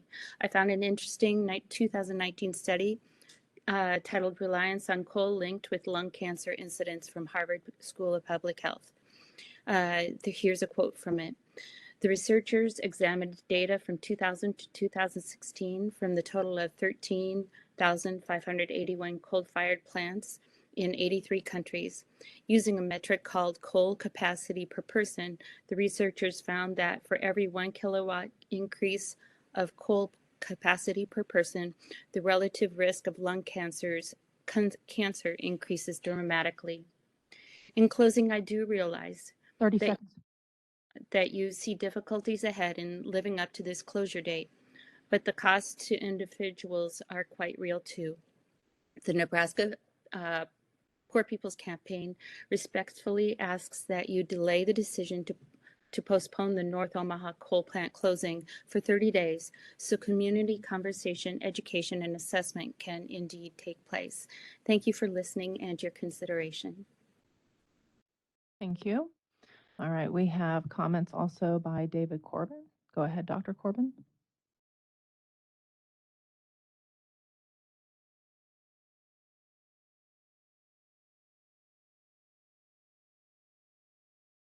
Mr. Corbin, you should be unmuted.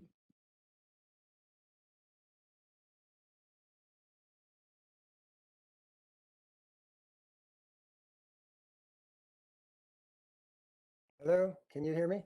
We can, thank you. Okay, yeah, it took several tries there, sorry. My name is David Corbin. I'm the Energy Committee Chair of the Nebraska Chapter Sierra Club. I listened in on the robust discussion at the all committees meeting on Tuesday, and it's clear that the directors have listened to and are raising customer owners' questions and concerns, and OPPD is faced with a type of a Sophie's choice. It's important, though, that I make comments on behalf of the Nebraska Sierra Club, which represents thousands of our members in OPPD's territory. Regarding the reduction in pollutants, of course, that's a good thing. The slides that were showing the reductions in different emissions is important, but it's also important to realize that it is still one of the biggest emitters of pollution in the state and certainly in the area. Omaha is ranked one of the top 10 US cities in asthma rates, and those asthma rates are even higher in North Omaha. I happen to be one of the thousands of people who suffer from asthma. It's good that the paragraphs about the impact of North Omaha are in the resolution, The Nebraska Sierra Club will be happy to help make connections as we did back in 2014 when we helped to rally people to support the closing of units 1, 2, and 3. That you're making connections with health leaders, of which I'm one, and to help involve interested organizations. We would be glad to make those connections again, along with the previous speakers who talked about that. And most of all, to help with mitigation opportunities in North Omaha. I certainly agree that the amount of time that the public has had to learn about this complex issue has been short, and some people are just finding out about it. And so I don't see any harm, and I would support delaying it for a month. Thank you. Thank you for your comments. Kenneth Winston, you're up next.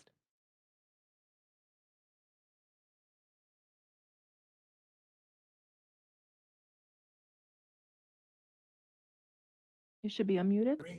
Yes, we can now. Thank you. Thank you. My name's Ken Winston, and I'm appearing on behalf of the Nebraska Interfaith Power and Light. And our address is 1327 8th Street, Lincoln, Nebraska, 68508.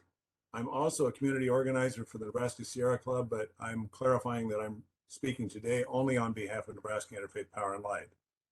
I was heavily involved in the advocacy effort that led to the 2014 decision that set a schedule for retirement of the North Omaha station. As a result, I care very deeply about what happens to the people impacted by burning coal at that facility. Nebraska Interfaith Power and Light is strongly opposed to the plan to continue to burn coal at North Omaha station. While we understand the reasons for that plan, we also wish to state our opposition on the record. Continuing to burn coal at North Omaha station means that pollution in many forms, including particulate matter, mercury, and greenhouse gases, will continue to be emitted from the plant. This pollution will have the largest negative impact on people of the communities neighboring the plant, but will also impact people throughout the globe as the climate crisis continues to worsen. We also support the comments that have been made about violating the public's trust. Let me pivot here. I want to recognize several positive experiences from working on this issue. First of all, the accessibility and responsiveness of OPPD board members. I've communicated with almost every board member about this issue and have received timely and thoughtful responses. Secondly, the leadership of Director Williams in addressing the needs of the people of his district. He's been very open and accessible and has shared information to the extent possible. I also want to recognize the work of Craig Moody and Rick Yoder. Both have diligently examined many aspects of this issue with the intention of finding solutions that benefit the people impacted by this decision. As previously indicated, we oppose the plan to continue to burn coal at North Omaha. However, we recognize what is likely to happen and want to respond appropriately. The resolution before you appears to reflect a number of the concerns raised by community members. However, we believe the resolution can be improved by the addition of some amendments.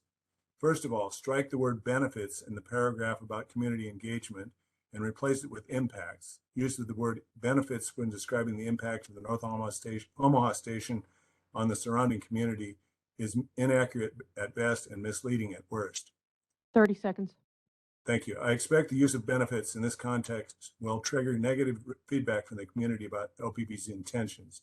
Secondly, add a clause stating that OPPD intends to retire the North Omaha station as soon as possible.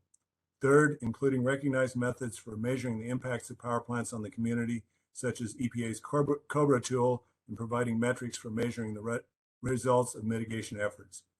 Nebraska Interfaith Power and Light intends to continue to be engaged in this effort, including outreach and education efforts with faith leaders and faith communities. Thank you for the opportunity to speak to you today.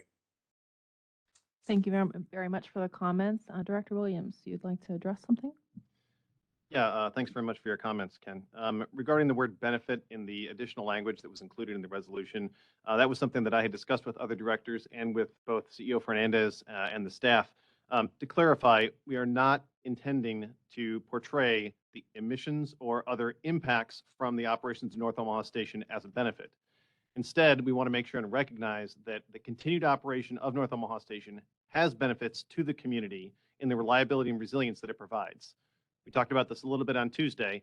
Keeping the power on literally is a matter of life and death for people both in North Omaha and across all of OPPD's service territory. So we do not mean that the benefits of emissions or other impacts are something that we want to portray positively, but instead that in recognizing between the choice to keep the station online or to advance the decommissioning, there are benefits from maintaining the station online, and those need to be considered in the balance of the decision that we're asked to make today. Thanks. Thank you, Director Williams. Next up, we have Alan Vavolka. Mr. Vavolka?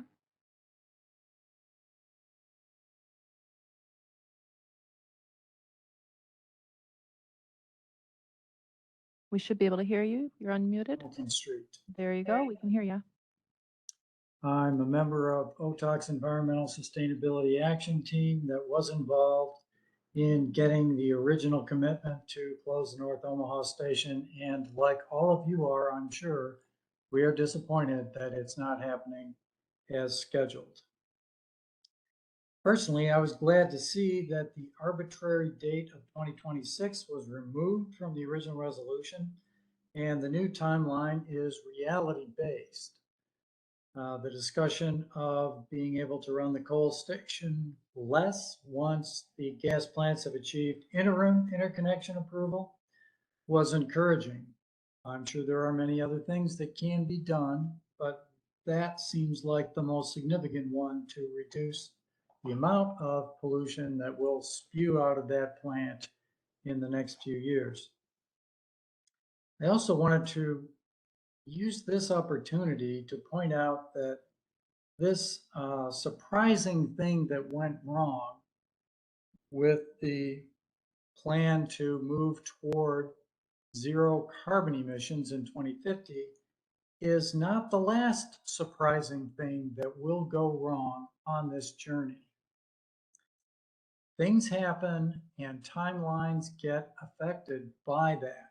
I would therefore encourage you as a board and as a utility really to move forward aggressively with the plans to get off of fossil fuels, because it won't go as smoothly and easily as we have every reason to expect that it will.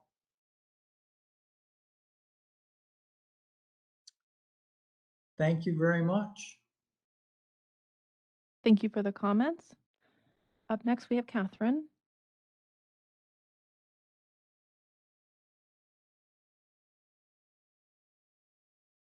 All right, Catherine, you should be unmuted.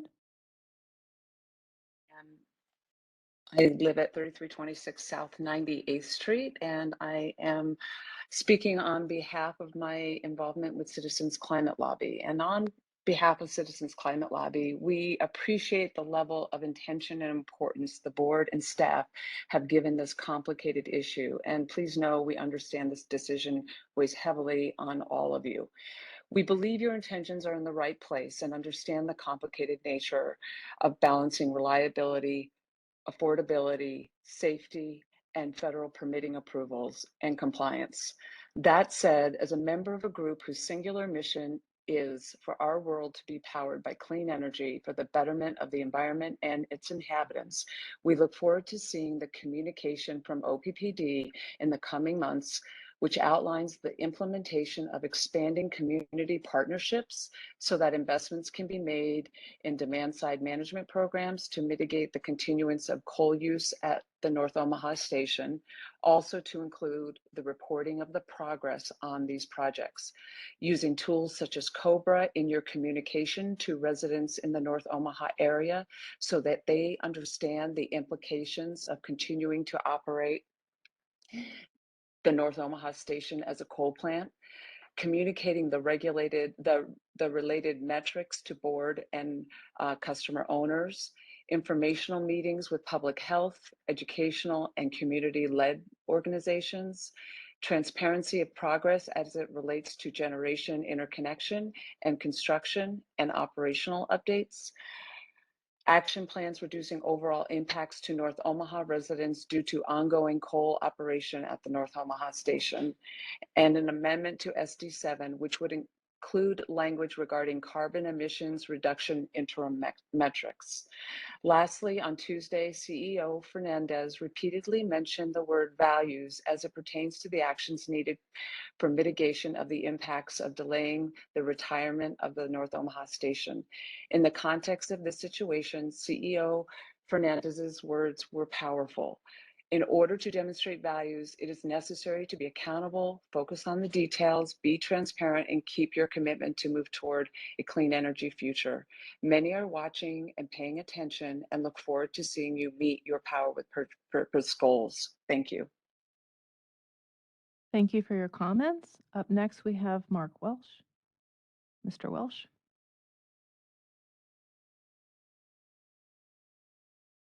Okay, you should be unmuted. Thank you very much. My name is Mark Welsh. I'm the Omaha coordinator for Nebraskans for Peace. I live at 5611 Howard Street in Omaha.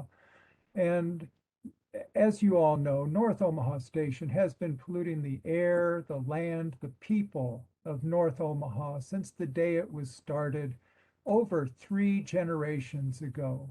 I think I was 1 or 2 years old when it started. And I'm not as old as my friend Preston Love Jr., but I'm getting up there in years now. And in that time, many thousands, maybe tens or hundreds of thousands of people have developed asthma.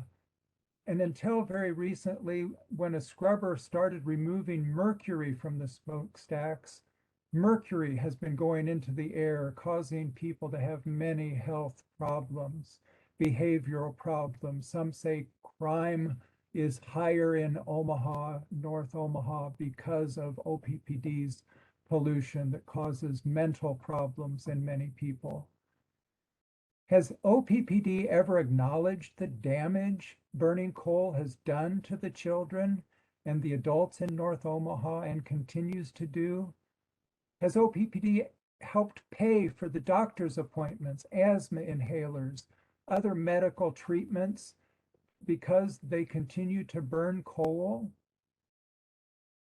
I think it's very important for Omaha to publicly talk about the problems, the damage, the harm their burning coal has caused. I think I enjoy going into antique shops where many have signs that say, hang on to your kids because if they break something, you have to buy it and pay for it. Now, I think OPPD has broken or at least damaged a lot of people who live and lived in North Omaha. But it's not the children of OPPD, but it's your parents and your grandparents, maybe your great-grandparents who ran OPPD, their actions that built those 5 coal-burning plants in a part of town where they didn't care about the health of the people because they didn't look like them. That's the problem. That's the reality. That's the history of OPPD. I think you should admit it, talk about it, and do something to make it right for those people who have for generations suffered from asthma, for generations from mental problems, for lower home values. There's a lot that can be done by OPPD to make things better. I'm not going to say make things right because that's impossible, but you can make things better for the people of North Omaha if you want to. Thank you very much. Thank you much. Thank you very much, Mr. Welsh. I understand that there are several lengthy chats being posted on Webex. That's not the public commenting process that we've outlined here. So if you would like to have that comment be part of our public record and have the board hear it, we do need you to raise your hand and you can speak. We'll wait a moment and see if there's any other hand raises. All right, Mr. Pollock, you're up next. John Pollock, 1412 North 35th Street, Omaha. I submitted some specific comments about possibly operating the coal plants, preferably when there's a south wind. I don't know how practicable that will actually be. What I do think is, having heard some of the earlier speakers, North Omaha has kind of gotten the short end of things for a long time, and I've lived in North Omaha long enough to know that many decisions that affect the residents get made without sufficient community input. I realize, having heard Tuesday's discussion, that there are many deadlines and many moving parts, and it's difficult to change the way you do things, but I also think that there are issues of community trust and outreach that need to be addressed before going ahead with this decision, and I would favor delaying it a month for that reason. But even if that is not possible, the continued outreach to the community is absolutely vital. Thank you. Thank you very much, Mr. Pollock. Are there any other requests to make comments through WebEx?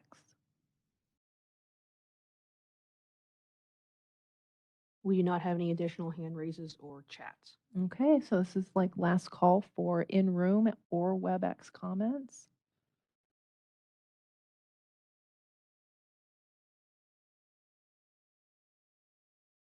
Are there any other requests to chat at the moment? No one is moving towards the podium. Okay. All right. So we're going to conclude our open comment period on this resolution item. We are going to take a 10-minute break and then return and have our board discussion on this resolution at that point. Thank you very much.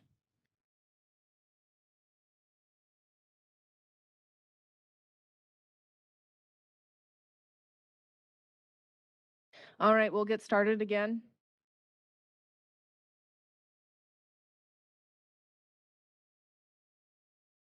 All right, thank you. So we very much appreciate the public comments, and now we're going to move into our board discussion, and I'll let Director Williams lead it off. Great, thanks very much. The Systems Committee was pleased to talk about this in June and then engage the public leading up to the meeting in August, discuss it at our pre-meeting, and then again at the public meeting on Tuesday. The recommendation that we have today is fundamentally about achieving a critical part of the mission of the organization, and that is to deliver reliable power to people and businesses in our community. I think we got a really good description of that from staff and from the technical discussion we had earlier. And it's important for us to make sure that we consider how we balance that reliability with the other two parts of the mission of the organization, affordability and environmental sensitivity. In this case particularly, I think that we recognize we have two less than ideal options, and the number of ways in which we can achieve the reliability portion of our mission is exceptionally limited. We have tried to bring new assets online. That is in process. There is a delay, and we know that we need to take other action in order to continue to deliver for the people in our community. So we've talked about it in committees. We've received great public input, and I look forward to a discussion from other directors about this resolution and about what we understand moving forward from here, both internally at the organization and how we engage with the community. All right, thank you. Director Howard, why don't you go next? Sure. So I'll be brief in terms of sort of public comment from me. I got a lot of feedback from my constituents, some direct calls, some emails through OPPD, some knocking on the door at my mom's house, which is really great for me. And I just want to thank Director Williams and the staff at OPPD for taking the time to really make sure that the language of the resolution as closely matched what the board's intention was, which was to make sure that we acknowledge that we're between a rock and a hard place, but that we also want to make sure that we are considering sort of the local community and that impact. And so I think Director Williams did a really, really good job making sure that we are we are talking about how OPPD will engage with our public health organizations in particular, our community-led organizations in particular, and put together action plans to mitigate some of these ongoing impacts. When I was weighing this vote, I've only been on this board for like a year and a half, like a little over a year and a half. And I understood all of sort of the difficulties for us, the need to move away from coal in North Omaha. But I also really had a hard time with the reliability issue.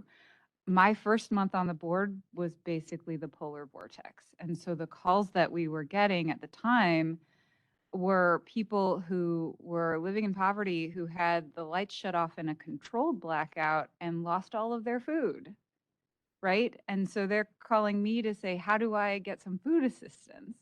So when we're thinking about people who are living in poverty, it's not just sort of those overall health impacts of the North Omaha station, but it's also the impacts of blackouts overall. And so I really tried to weigh out both of those dual priorities. And I think for me, I wanted to know that there was a deadline for the board to revisit this issue. And I believe next month we'll see some of that language that we want to see in SD7. And so I'm sort of satisfied by the conversation that we've had this evening. And I appreciate all of Javier's work on this because I think he's really taken the lead in a lot of ways, making sure that people are comfortable. But this has been a really difficult decision for me and for the board. And so that's, I think, all I have to say about it. Thank you, Director Bogner. All right, thank you very much, Director Howard. Director Kavanaugh, would you like to make comments now? Thank you. I want to thank everyone. I appreciate folks coming down here with comments and concerns about this issue. We appreciate you hearing from you, and we understand. While it's already been stated, I feel it's necessary to probably repeat it one more time.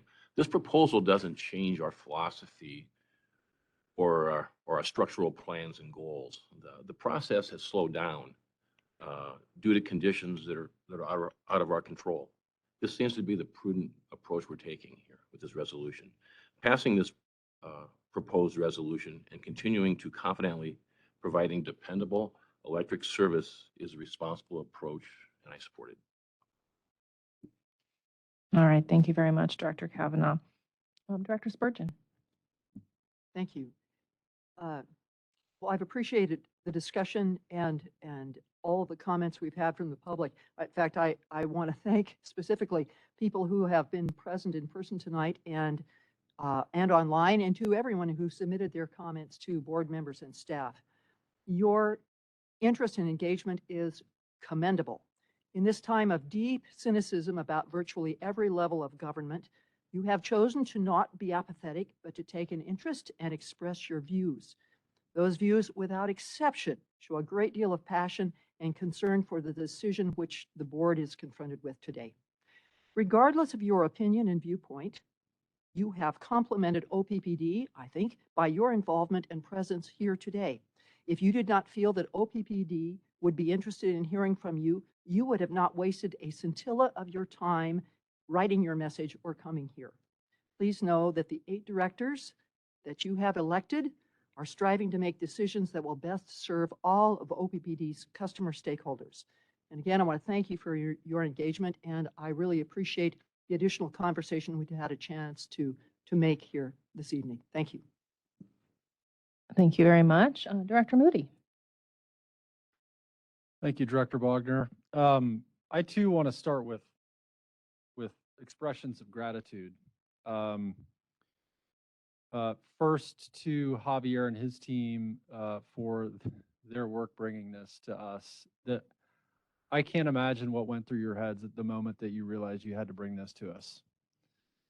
Because I think you knew you were going to get some pushback. So kudos to you for having the courage and the work that you've done over the last several months to help us get comfortable with what the plan is. We see you and we hear you, and thank you for your work. I also want to acknowledge the people that work in North Omaha as well. They keep the lights on. And they need to continue to do that exceptional work. I don't want any conversations that have happened over the course of the last 2 months to equal a reflection that we don't appreciate those people. They do amazing work and they are critical to this utility. I want to specifically thank Director Williams. I have not seen a director do such amazing outreach in a couple months than he's done. He's done a wonderful job. I really appreciate the opportunity to attend your town hall. It was really well done. And your shepherding this through the process was exceptional. So kudos to you. And then finally to the members of the public, we got flooded. And again, as I said before, understandably so, this is a really important issue. And we have a distinct advantage in this state of being entirely public power. And I want those members of the public that reached out to know that they've been heard. And my goal as we went through this process was to ensure that we were being responsive to those comments that we heard. And again, I think because as we heard today, the resolution was being modified 24 hours ago, I suppose, give or take, because we wanted to make sure that we were being responsive to the public. So thank you to those that engaged. We did hear you, and we tried to incorporate as much as we could without acknowledging that we ultimately, the desire to vote no doesn't seem like it's going to materialize the way that some had wanted. I want to talk about two more things really quick. One is we heard from many people, and we also heard today that there's a desire to delay the vote for 30 days. I completely understand that sentiment. I think, excuse me, there are, and we kind of touched on this on Tuesday, there are critical workflow issues that we need to get moving on. So I think that's a reason why I don't support delaying the vote. And the other reason, quite honestly, is I've been in this community, causing trouble and being at public meetings for 20 years now. And there's nothing that's more frustrating than going to a public meeting that's a check the box meeting.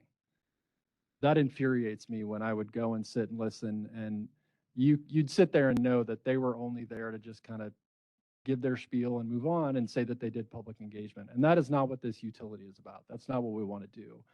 So from my standpoint, I think that we are better served to move forward today and to pivot immediately to the outreach that we intend to do going forward. Find who those partners are. Yes, I understand there's a need to make sure that well, I think all of our customer owners have an understanding for this issue. But I want our public engagement to have a really sharp point on it. And I fear that if we delay this another 30 days, that we won't be able to have that sharp point on it in the way that I think we do. Final two things. One is, and I think this is at the risk of stating the obvious, this is a really difficult decision for a lot of us. I never imagined joining the board and having to vote to extend coal operations further. I spend nearly all of my waking hours in my professional career working to do the exact opposite. So this is a tough one, but it's the right thing to do. And as Director Kavanaugh said, the strategy's sound. This is a little stutter step. We are committed, and honestly, for me, this doubles down on that commitment. I want to work even harder and make sure that we're doing as much as we possibly can to continue to achieve that vision in the long run. I'll rest. Thank you. Thank you very much.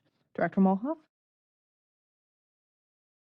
So back in June, they brought this resolution to the board. And then the very next week, OPPD management and staff met with all the environmental leaders that they knew about in the community, give them a heads up to make sure that you all knew so you could mobilize your members over the next 2 months until this meeting. And so in the meantime, there were multiple town halls, there was outreach. I've reached out to my constituents in, the west and northern part of the district. And everyone that I've talked to has said, yeah, it's not good that we still have this coal, that this is a delay, but we understand. And I think that it's important that we're that we show our customers that we care about reliability and that we care about their businesses, their livelihoods, their agriculture, their families, because we will keep the lights on. And so I think that's important. What we heard many times, and what I've heard tonight, is can you just delay this for another 30 days? And I asked the question on Tuesday, and I would ask again tonight for Javier, for your team to clarify what the risk is of having a 30-day delay, even a 30-day delay for the units themselves, for our employees, and for the utility as a whole, if that's okay. Yes, certainly. And I'm going to call a friend here, Mr. Scott Edom. Can you come to the podium? Scott did a wonderful job, I think, on Tuesday explaining at a high level the technical aspects of the delay, all the work that we have going on and that we are ready to start, but we are pending this resolution. And so, Scott, would you mind reminding us why delaying is not an option and how critical the timing is for some of the things that you have to get your team and mobilize a lot of people? Of course. Scott Edom, Director of Engineering Services with Utility Operations, and I'm on the energy production side. So I appreciate the opportunity to again explain, and I will go into some detail to explain to the board and the public exactly why we need the clarity. So that clarity is needed to ensure that we can further and properly plan deliberate and safe execution of the outages to extend the operation of the units for their intended purpose for reliable operation to support the grid. If we don't do that, our planning process can further be compacted, and that can introduce risk and challenge that safe and reliable operation or efficient completion of those outages.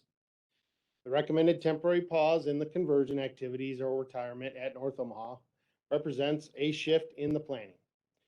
Multiple years were taken to plan for that, and now we plan to shift in several months, if approved, to ensure that the plan is successful and to accomplish the intended purpose, which again is to operate those units reliably.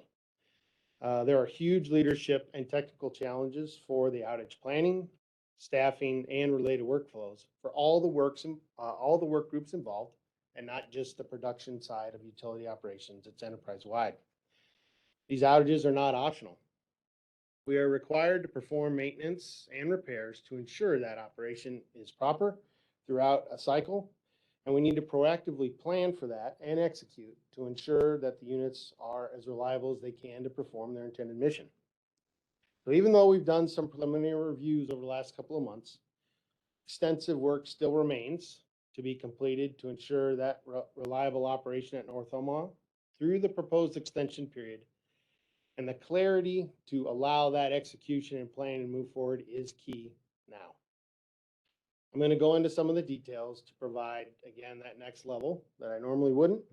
So for OPPD and many other utilities, they have a multi-year planning process. Ours is 5 years, in which for the entire generation fleet, not just North Omaha, in which we balance the market as the SPP market as we've talked about, grid reliability, and outage resources, our own internal and external resources. That outage requires advance approval from SPP, our regional transmission operator, for those outage windows.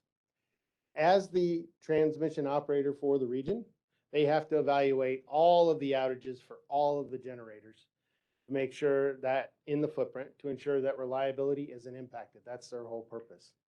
Delaying the decision can impact OPPD and other utilities and our ability to perform those needed outages due to the potential inaccuracy of the model with requests that are submitted that aren't up to date.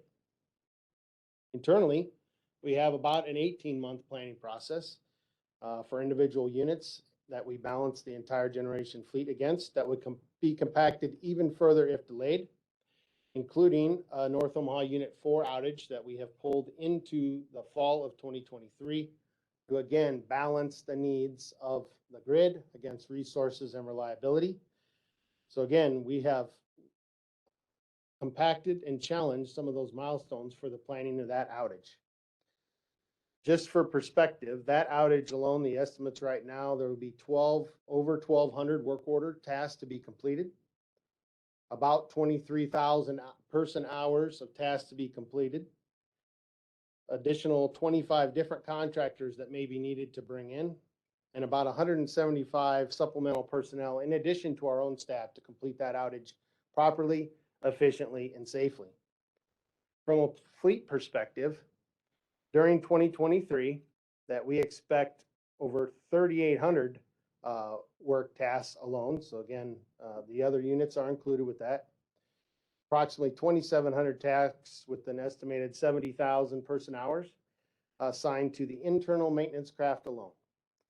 So these are based upon past similar scope that we still need to plan, schedule, deconflict, and ensure that the resources are properly assigned to the work. Again, for the entire fleet in 2023 alone, we expect an additional 95 contractors and over 600 supplemental workers on the various sites. Delaying the decision can challenge the procurement of both the outside resources and the materials needed to complete those outage tasks, as well as the proper application of internal resources as we spread them across the fleet. From a staffing perspective, and I'll concentrate on operations here, the lack of clarity challenges plans in flight that are already moving to ensure proper staffing in the extension period and beyond. As with any organization, we do have challenges filling positions across the organization. And without clarity, employees may be unsure on whether to apply for the new generation sites at Turtle Creek or Standing Bear Lake stations. What's unique about North Omaha is that certification by the city of Omaha, a stationary engineer, that can take 3 to 5 years based upon prior experience with boilers. And that is the only unit in our fleet that has that requirement. So I cannot move operating staff from one of the Nebraska City units to just supplement, as well as the differences in technology.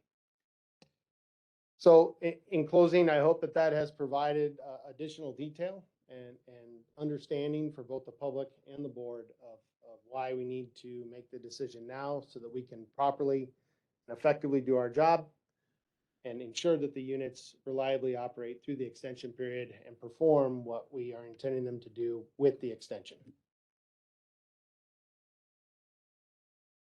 Thank you, Scott. Thank you. Do you have any other comments, Director Mulhall? I do. So I just wanted to have that reiterated to people who weren't able to be at the meeting on Tuesday, because I heard that a few times tonight. Well, just delay the decision for 30 days. I think it's important that we act decisively here. And if for no other reason than to show those employees at North Omaha who have worked so hard to keep the lights on for all these years, and to show them that we are behind them and that we appreciate and value their work. That's all I have to say. Thank you. Thank you, Director Mulhall. Director Yoder. Thank you, Director Bogner. So I appreciate the information that we just got from, oh, good heavens, Scott. Forgot your last name, Edom. There we go. And the detail that we've gotten throughout this. There really is a serious problem here. Nobody doubts that. It's one that has to be addressed. It's in our mission to address it about reliability. We would be irresponsible if we didn't address it. I think the board is interested in making, as just expressed by Director Molhoff, making it clear that we need to make these operations at North Omaha continue until we can bring the others online, which help us with our commitment. I'm not arguing that. The approach that OPPD has used for addressing this technical problem is reasonable, responsible, and totally competent and not questioned by me or anyone else on the board, I don't think. Here's where I struggle. For me, it's a bit of a red herring. Um, the real issue is not one of do we keep it open or do we close it, or do we? But it's the impacts on the community. In 2014, when this decision was made, as was expressed by members of the community here, there was a promise made to the community. The promise based on extensive customer research. And that promise was something that people could internalize and say, this is not the quality of life I truly desire, but I know that in the not too distant future, it will be better. It will be better because there will be fewer emissions. And that's been yanked away. Not forever, but it's kicking, it's a Lucy and Charlie Brown pull the football away act. And so for me, I am not advocating that we don't continue this. What I really want to make sure is that we are clear in how we are going to respond to the community. To that end, I think the resolution in front of us does a really good job, but it could be done better. I think there are some elements where we can improve this.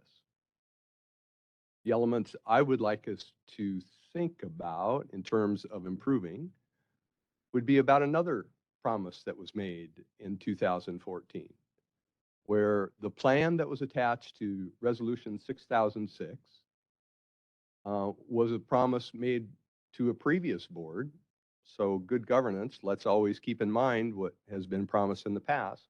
Promises made should be promises kept, of 300 megawatts of demand side management for load reduction. I think that's an opportunity for improvement. I think there might be an opportunity for improvement as well in making sure that our commitment while keeping things open. There have been many times in our public discussion and in our closed session discussions where we have been told that we're working on it. I understand these things are complicated. I'm not saying you can do it on the back of an envelope, but we can, to the best of our ability, reduce the coal-fired operations. And I think we should commit to that in writing. Can we reduce that? And lastly, it really gets to what we can do for the community. I struggle, and thank you, Director Williams, for speaking to benefits and why the word benefits is in there. But I really struggle with the word benefits.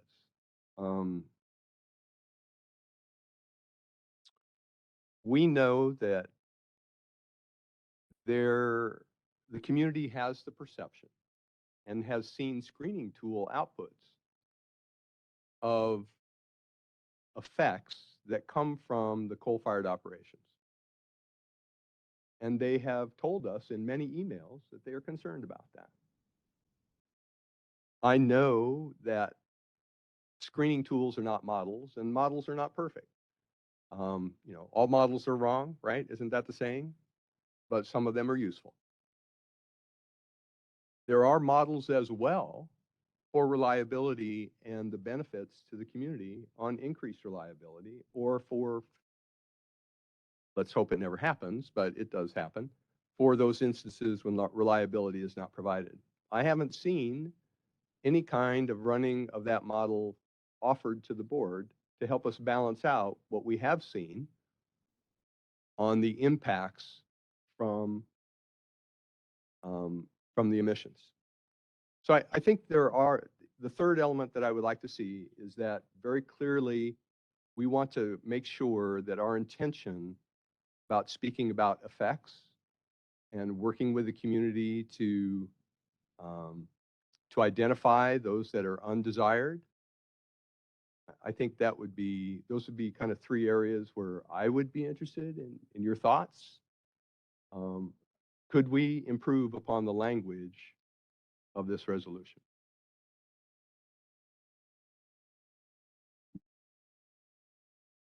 Are you offering up an amendment, Director Yoder? I was hoping I could get some head nods or at least a suggestion that there's discussion, but yes, I can offer 3 amendments. 3 individual amendments or 1 amendment with 3 revisions? So let's get a sense. This is where I think a sense would be useful. If there are 3, I can offer 3. And if someone is not happy with any one of those 3, they can reject it, and then I can go through individual amendments. All right, let's take 1 amendment at a time then. In an official way. Fair enough. I would like to offer as the first amendment.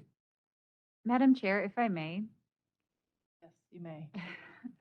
I think we need to finish board discussion on the resolution and then say, are any members offering an amendment? So we should see if any other members would like to offer comment on the resolution during the board discussion and then ask for amendments. We can do that. And I think that I'm the only one left, unless you wanted to make any further comments on the current resolution. One other comment, thank you. I am really happy to see a commitment once again to transparency. This is a little bit of a struggle, and I'm glad, and I'm kind of sorry that it's needed. Honestly, this is, the board in 2019 was kind of at the 11th hour, offered a power with purpose and a commitment to do better in the future. While we had 2 months, agreed, I think we heard tonight and we heard from the comments that we received by email and comments on the forum that transparency, people felt like they didn't know about these things. And again, I'll point to the 2014 effort. We didn't see the same level of engagement that was done in 2014, as I understand it from the resolution and speaking with people who were there at the time. So I am glad to see, once again, we are committing to transparency. Now I'm done. Thank you. Thank you, Director Yoder. Again, my colleagues have left little to be said, but in my opinion, this definitely comes down to a very stark difference between the polar vortex and, I would say, regular daily operations. As mentioned by Director Howard, who was in one of her first months as being on the board, I was in my first month of being the board chair when that event happened. And the amount of public outcry that occurred during that very controlled, very limited brownout event was far exceeded the amount of public input that we have had today on this resolution. I think at the end of the day, most of our customers, the majority of our customers, do not think about their utility more than about 10 minutes a year. And usually that 10 minutes is when they are experiencing some sort of disruption in their service, when they lose food in the refrigerator because they don't have power for a few hours. That type of very instantaneous type of moment. This is not an extension forever and ever. We're going to keep doing the same thing. This is a very acute moment in our company's history and time, and we have very well-laid plans to make the transition occur. So we are going to uphold that promise.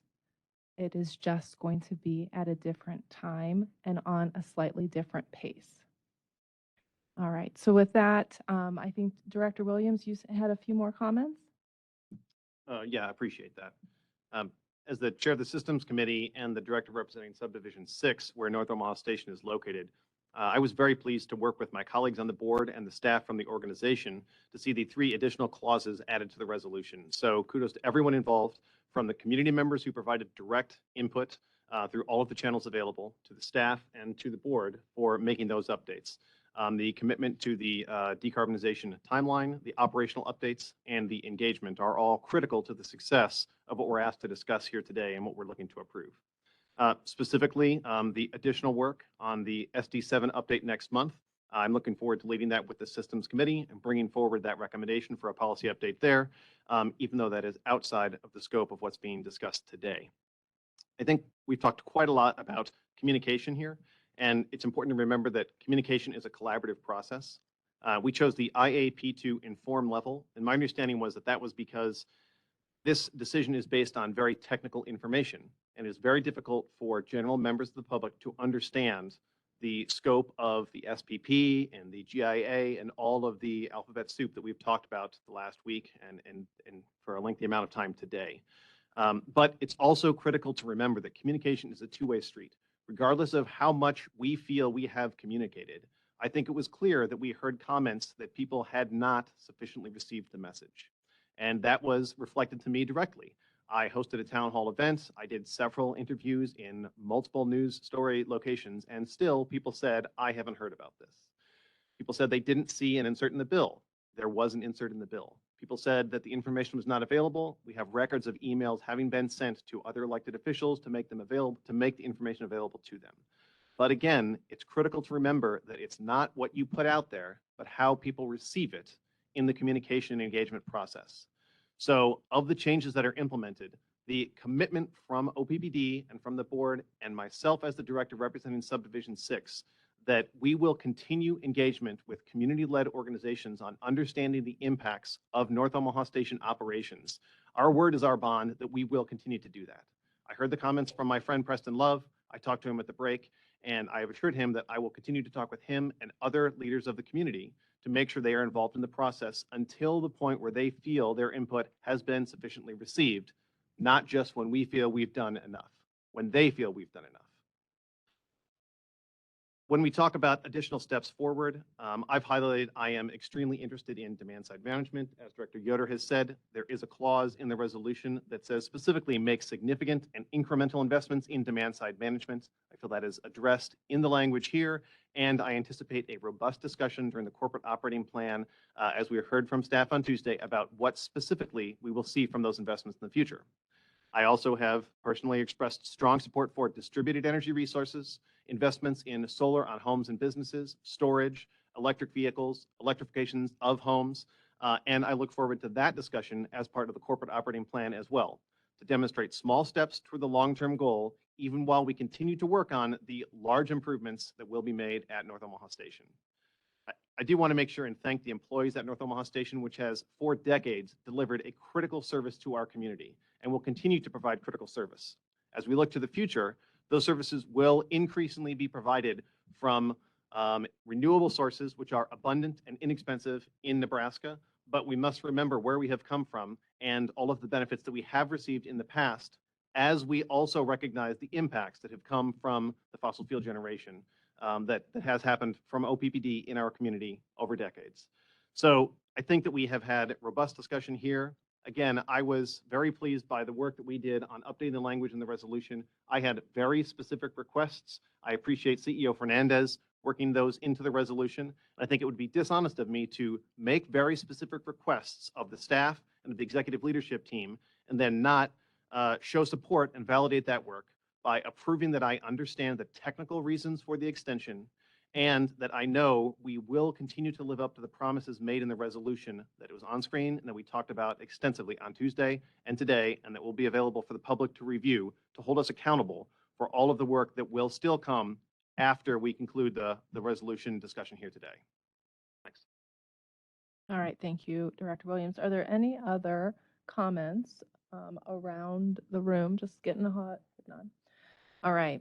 So at this time, if there is an amendment on the table or on the floor, I would like for you to go ahead and present that. And Yeah, I we'll move take them. we amend the resolution, what I called amendment number 1. Ms. Henders, can you bring up amendment number 1, please? It is intended to amend an existing whereas clause that begins, whereas the district will expand partnerships, and this is the one that Director Williams just referenced about demand side management. Yes, that is the correct one, the top one there. So the top of the two.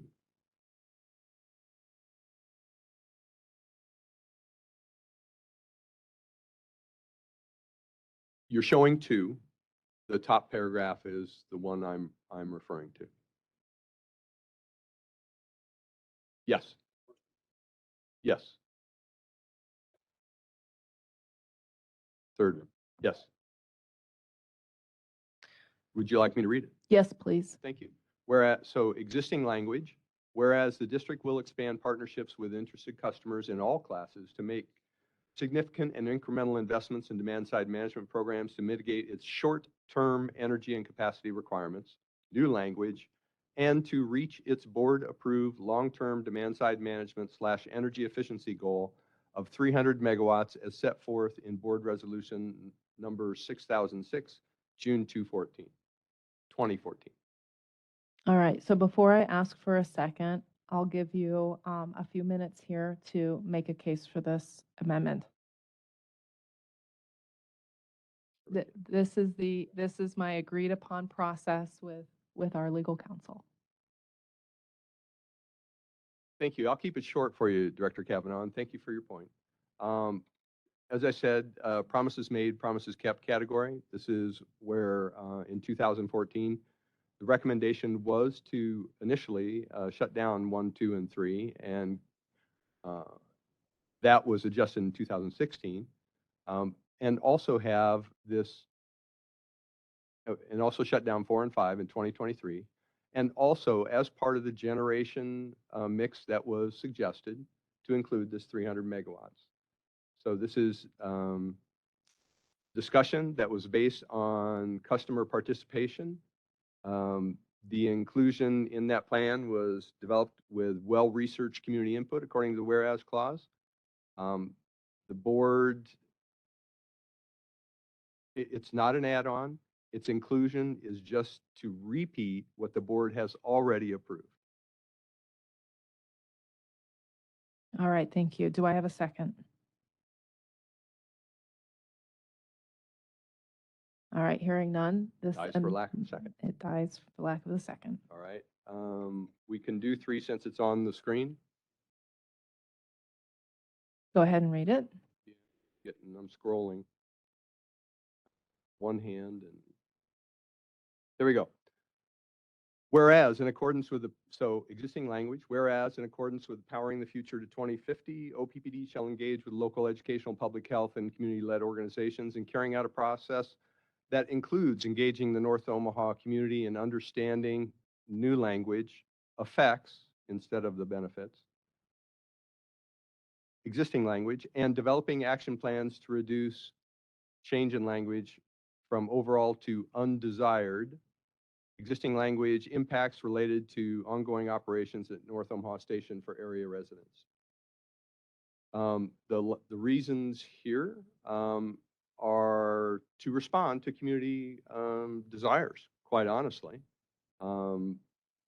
This is, we've heard from the community that they are interested in us responding to their perception of what the impacts are. And that's what we're trying to do here. I don't think anyone doubts the impacts of emissions. And this is to be clear that from the board, that there's an understanding that the community feels the same, understands the community's feeling. I'm done. All right, thank you. Do I have a second?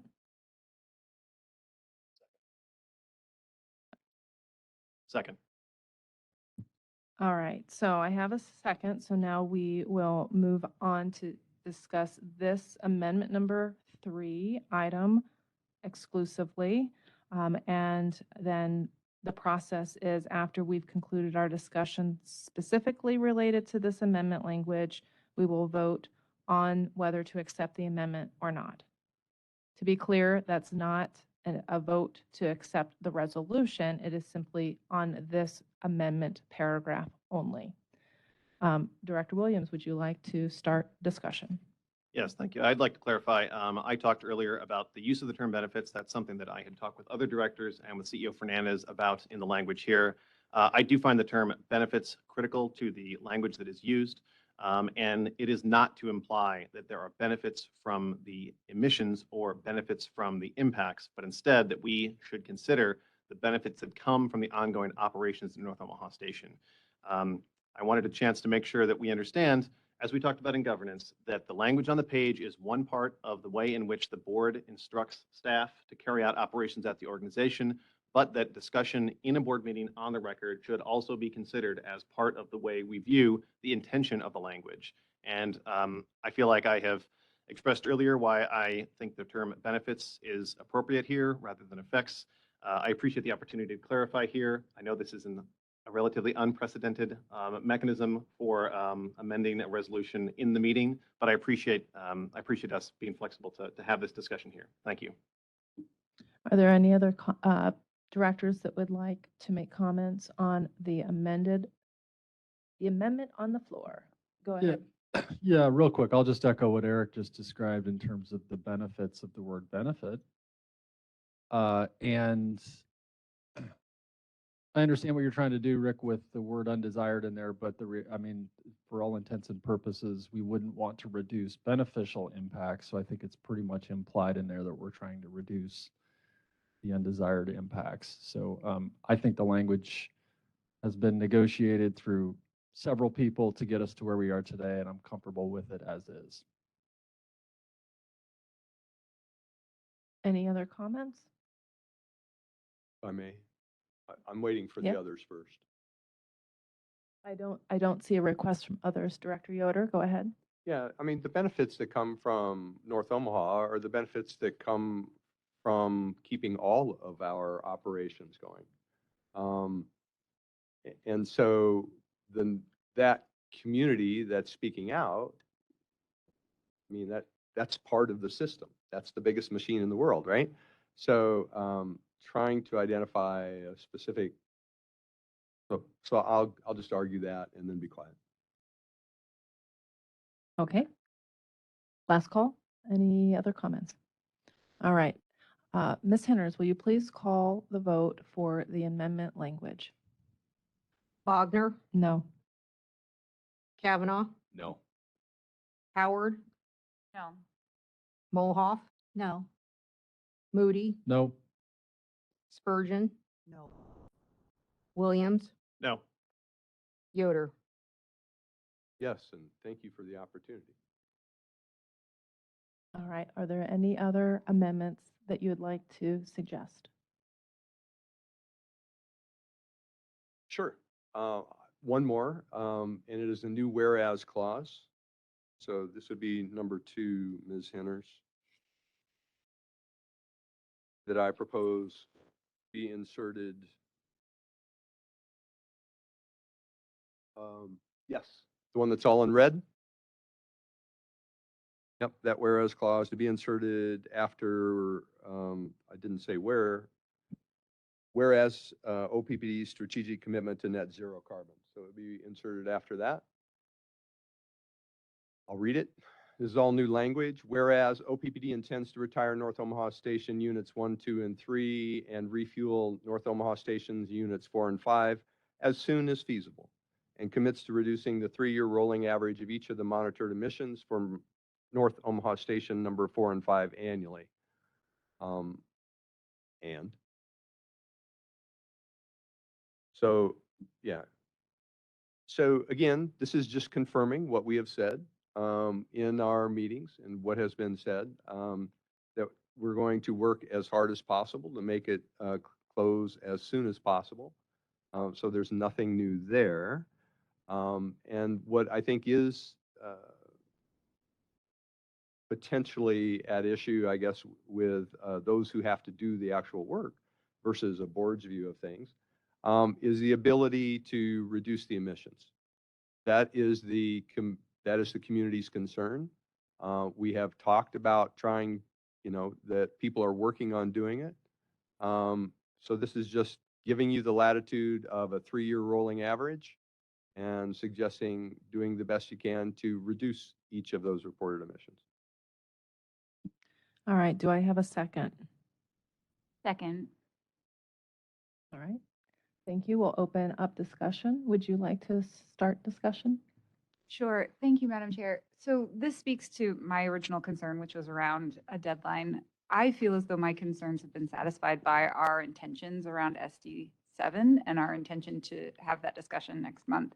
I also think that the very last clause of the resolution itself is sort of, this is a restatement. And so to me, this language doesn't feel as necessary as the language that's already existing in the last whereas clause that sort of says when we get to a good place in Turtle Creek and Standing Bear, then we will be able to make these changes. And so I sort of wanted to get on the record, which is why I gave you the second, to say that in my view, this second amendment feels sort of Redundant.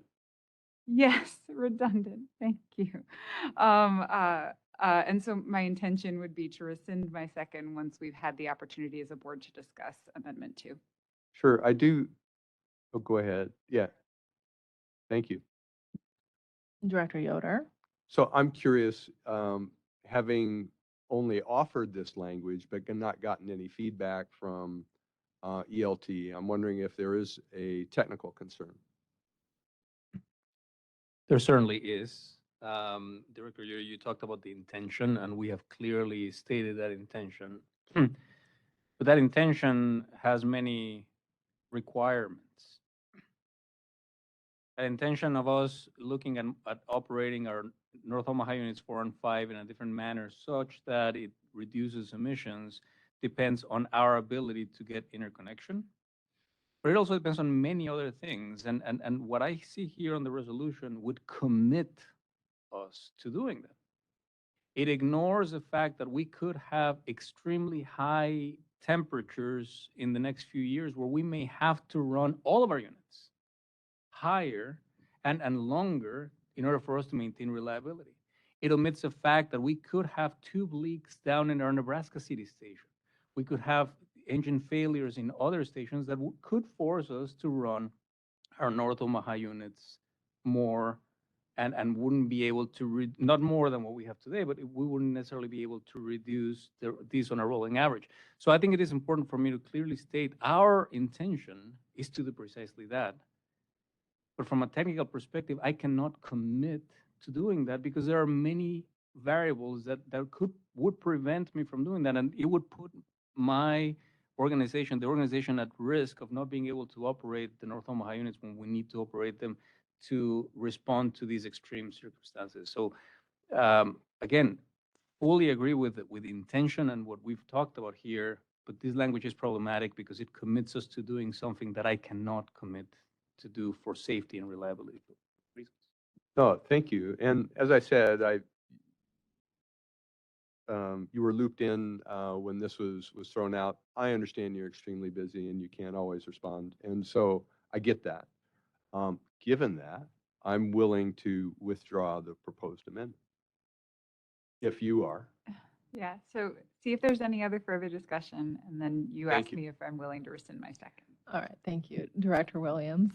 I appreciate the sentiment of metrics for emissions reductions, and I know we've talked about this a number of times in the past.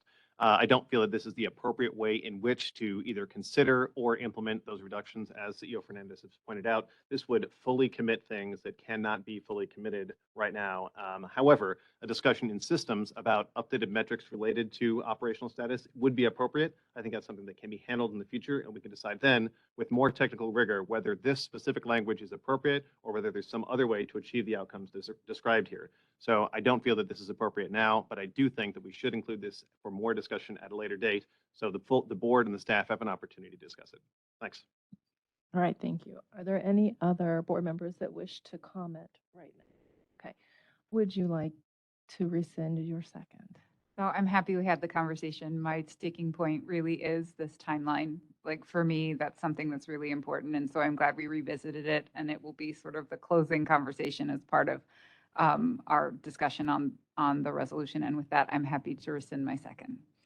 Okay, and then do you have to then withdraw your amendment? I think officially I do. And thanks for allowing the process to move forward as it has. Okay.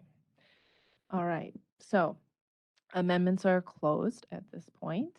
Are there any other suggestions? Great. Would anyone like to make any final comments as we conclude our board discussion on this? All right, Ms. Henners, I think we're ready to vote on this resolution.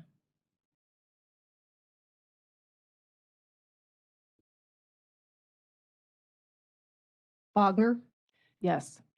Kavanaugh, Yes. Howard, Yes. Mulhoff, Yes. Moody, Yes. Spurgeon, Yes. Williams, Yes. Yoder.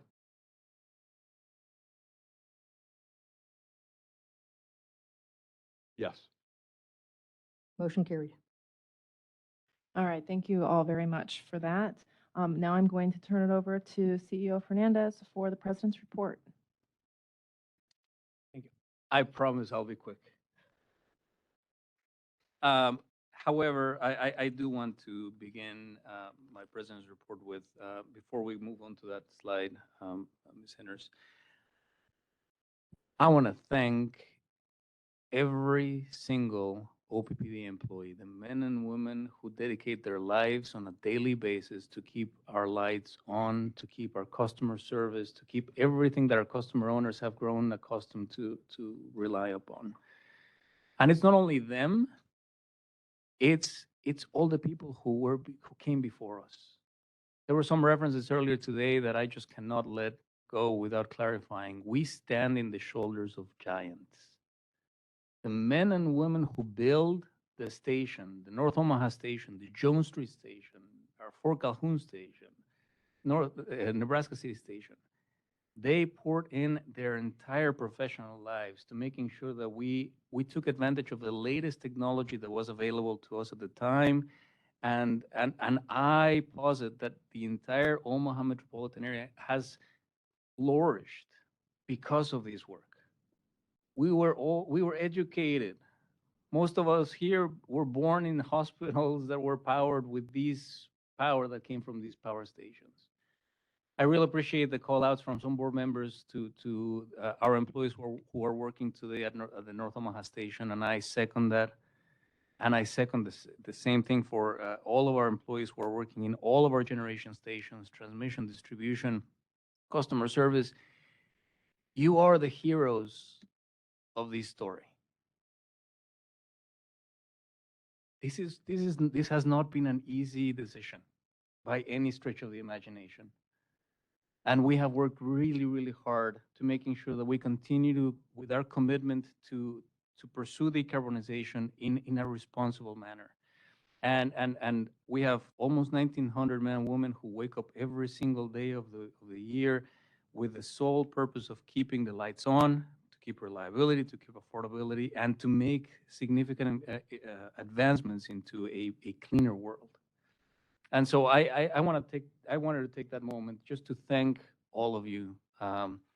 It's the unsung heroes. It's the people who are not here today, but because of whom we can enjoy this miracle of electric power.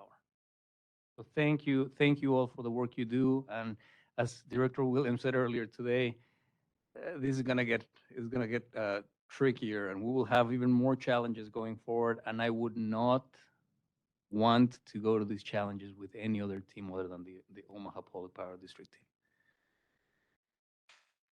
Let me go into the President's report. I'll try to be quick here. First slide, Ms. Henners. Just really quick, our July base load generation, we have 4 base load generation units, Nebraska City 1, 2, North Omaha Unit 4 and 5, and we've kept those units running really well. We maintained them. We got ready for July, and they performed as they were supposed to perform in July. You can see the capacity factors here in the mid 70%. That was exactly what was planned for, and we're very, very, very thankful that those units performed and ran the way they ran when they were called upon. Next slide, please. In a similar manner, this is a really interesting slide, especially with in light of today's discussion. Our balancing generation or peaking generation, as we used to call it, most of the year these numbers are zero.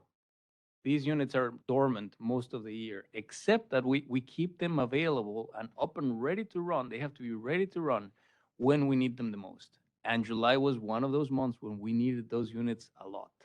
We experienced record heat, and I'm going to talk about that in just a minute.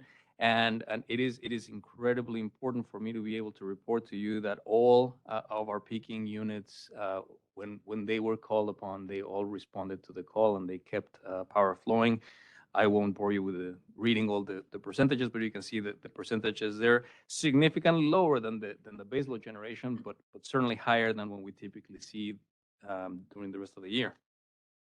Next slide, July renewables. July is a month where we don't get as much wind as in other parts of the year. So renewable energy contributed 24.7% of OPPD's retail energy sales. Our wind capacity factor was only 34%. We expect this to start increasing later in the year in the fall when we have the shoulder months where the wind picks up in strength. Our capacity factor for our community solar project was 34.2% as anticipated, and it performed really well. Okay, now the next slide, I talked about records. Well, the Southwest Power Pool as a whole broke a few records this summer. We actually broke one. We have here, which day was this, Joe? So on August 2nd, OPPD set a new peak load, and that was of 2,540 megawatts in our system. The previous peak was last year, about this time of the year, was 2,499 megawatts, almost 2,500. So an additional almost 40 megawatts more of peak load.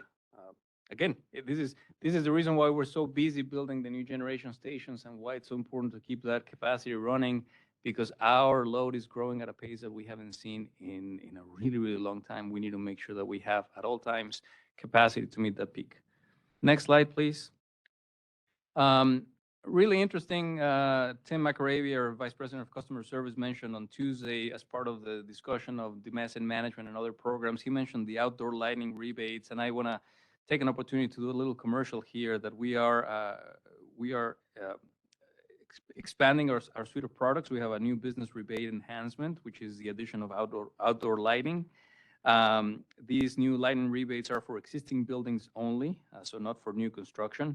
All rebates over $5,000 will require pre-approval by OPPD to ensure payment, and rebates less than $5,000 are fulfilled on a first-come, first-served basis. We're really excited about adding these additional suite of products to our customer owners to help them manage their energy services in ways that are meaningful. You know, street lights or outdoor lighting, it's not technically a street light, that are really important here.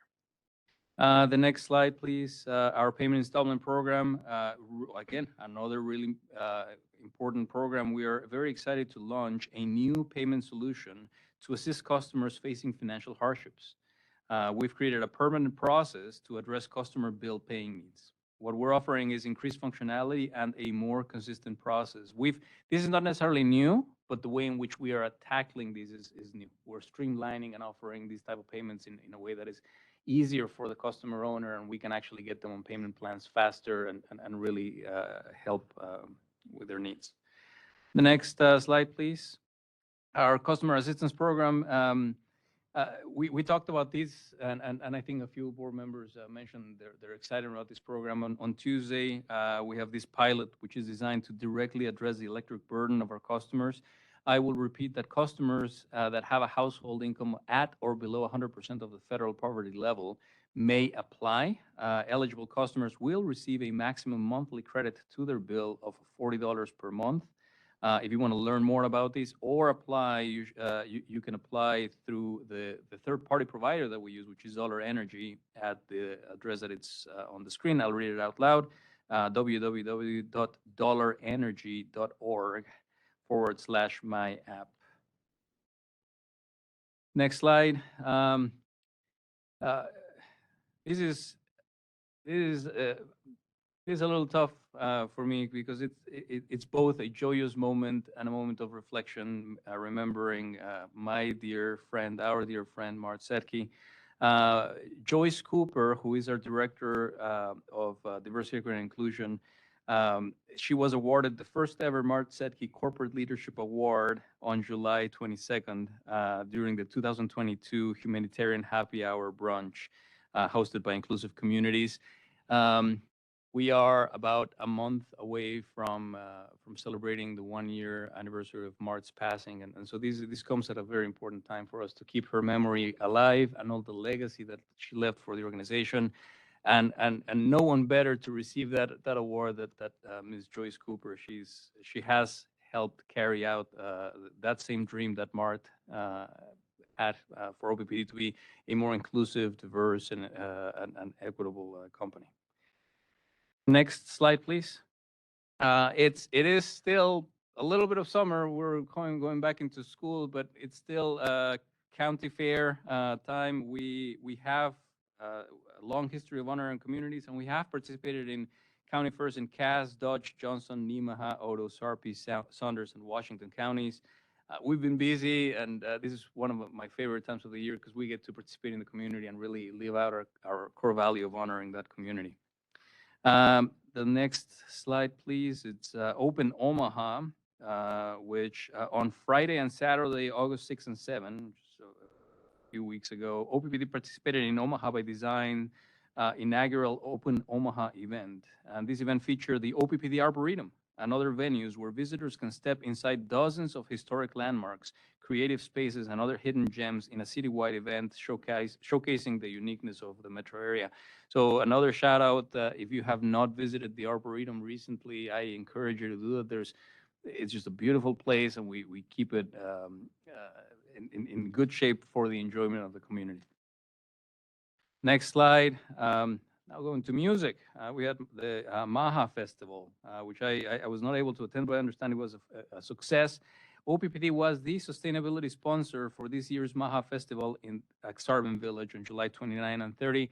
I have personally received many comments from people who attended the festival saying how amazing it was that we were able to achieve a zero waste designation on that festival. And it was not just OPPD. We have volunteers from all over, community volunteers, but OPPD was leading that effort, and really proud to have been able to partner with the community in achieving a zero waste festival of this magnitude. Is not an easy task.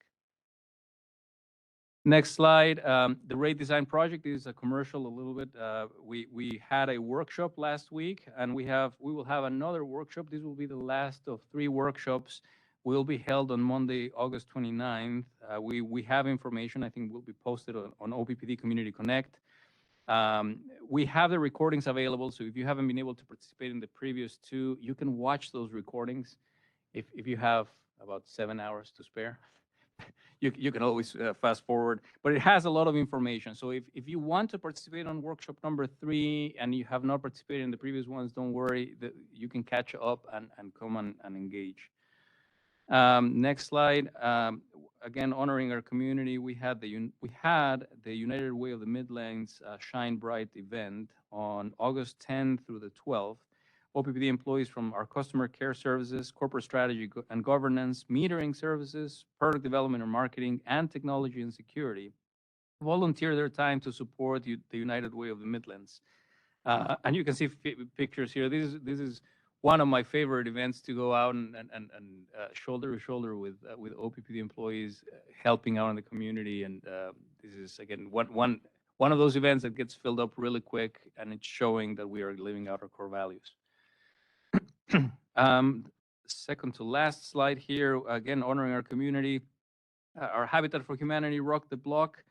It is back, and so far OPPD has partnered with Habitat to enhance neighborhoods in North Omaha, South Omaha, and Blair. So coming up here in about a month from today, on Saturday, September 24th, OPPD will be rocking Old Town Bellevue to help homeowners with exterior projects and bring a facelift to to an entire block. I want to emphasize we do these in conjunction, actually, with leadership of Habitat for Humanity, and we're helping out. And again, this is another very popular project that gets filled up pretty quickly. And last but not least, talking about honoring our employees, and I mentioned earlier that we stand on the shoulders of giants. Here's one of them. Mr. Christopher Merle died on February 23rd, 1990, as a result of an electrocution that occurred while he was working near 23rd and Gregg Road in Bellevue. Chris was 29 and had been with OPPD for 2 years.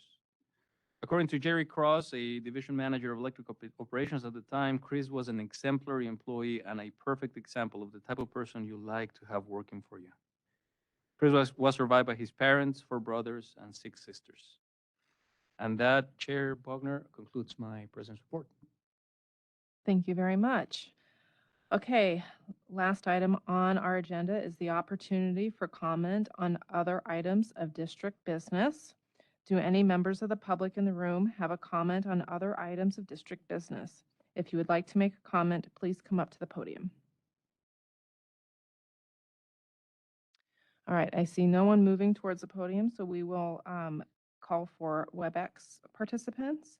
Do any members of the public have comments on any other items of district business? Please send a chat to the meeting host or use the hand raise feature in Webex.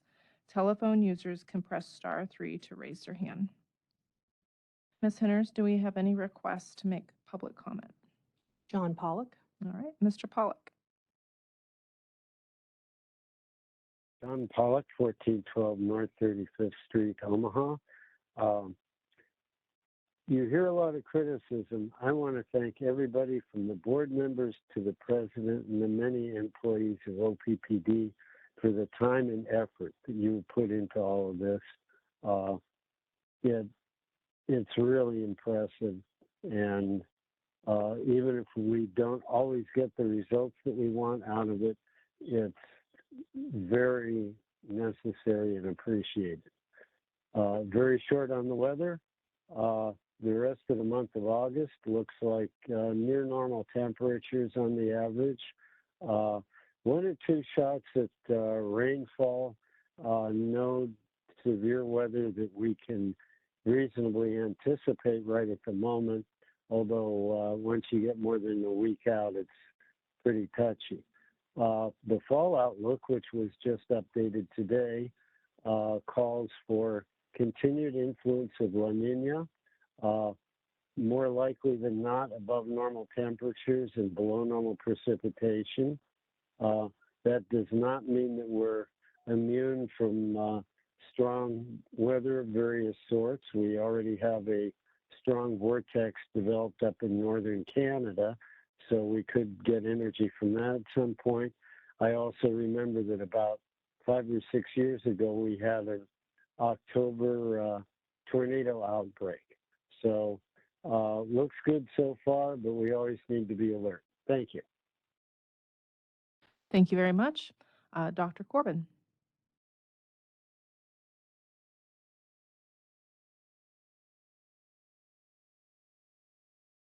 We should be able to hear you.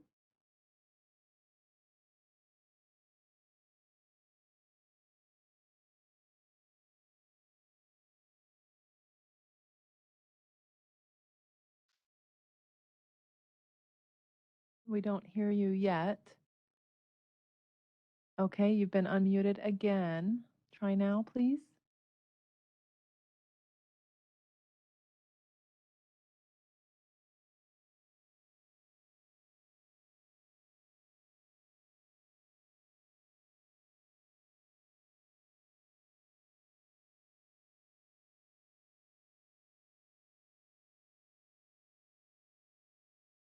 You're unmuted, Dr. Corbin.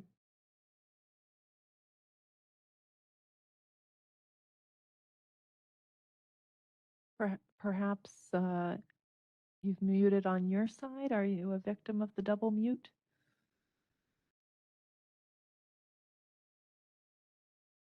Okay. We see you as being unmuted, Dr. Corbin.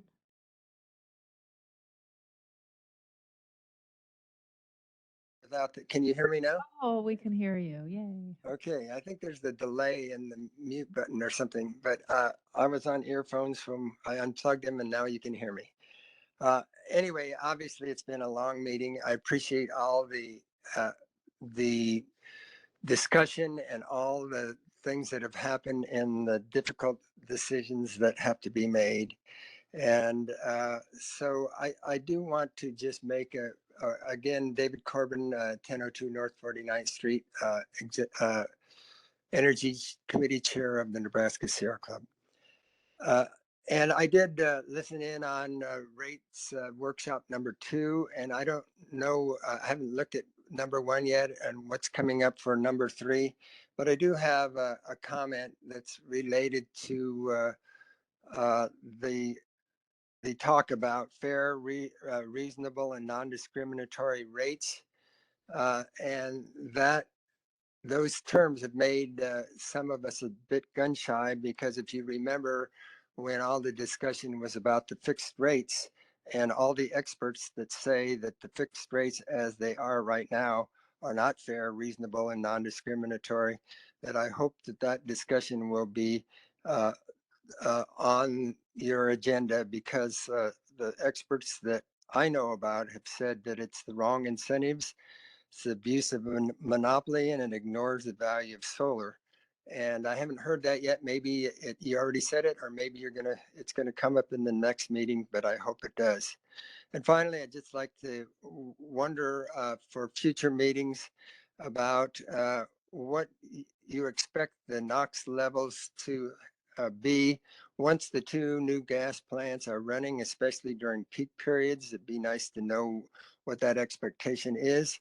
And haven't heard anything about what the projected cost of the gas plants are. So that would be something in the future I'd be interested in hearing. Thank you. And again, thanks for all your time and for all the hours you put into this. All right, thank you very much for the comments. Those have been captured, the questions have been captured, and we'll work to get you some answers over the next few weeks or months. So we'll figure that out. Any other requests for comments? There were no chats for comments or hand raises. Okay. All right, seeing no other people in the room at the podium, we will adjourn this meeting. Thank you very much for your time and patience as we work through the process. Have a good evening.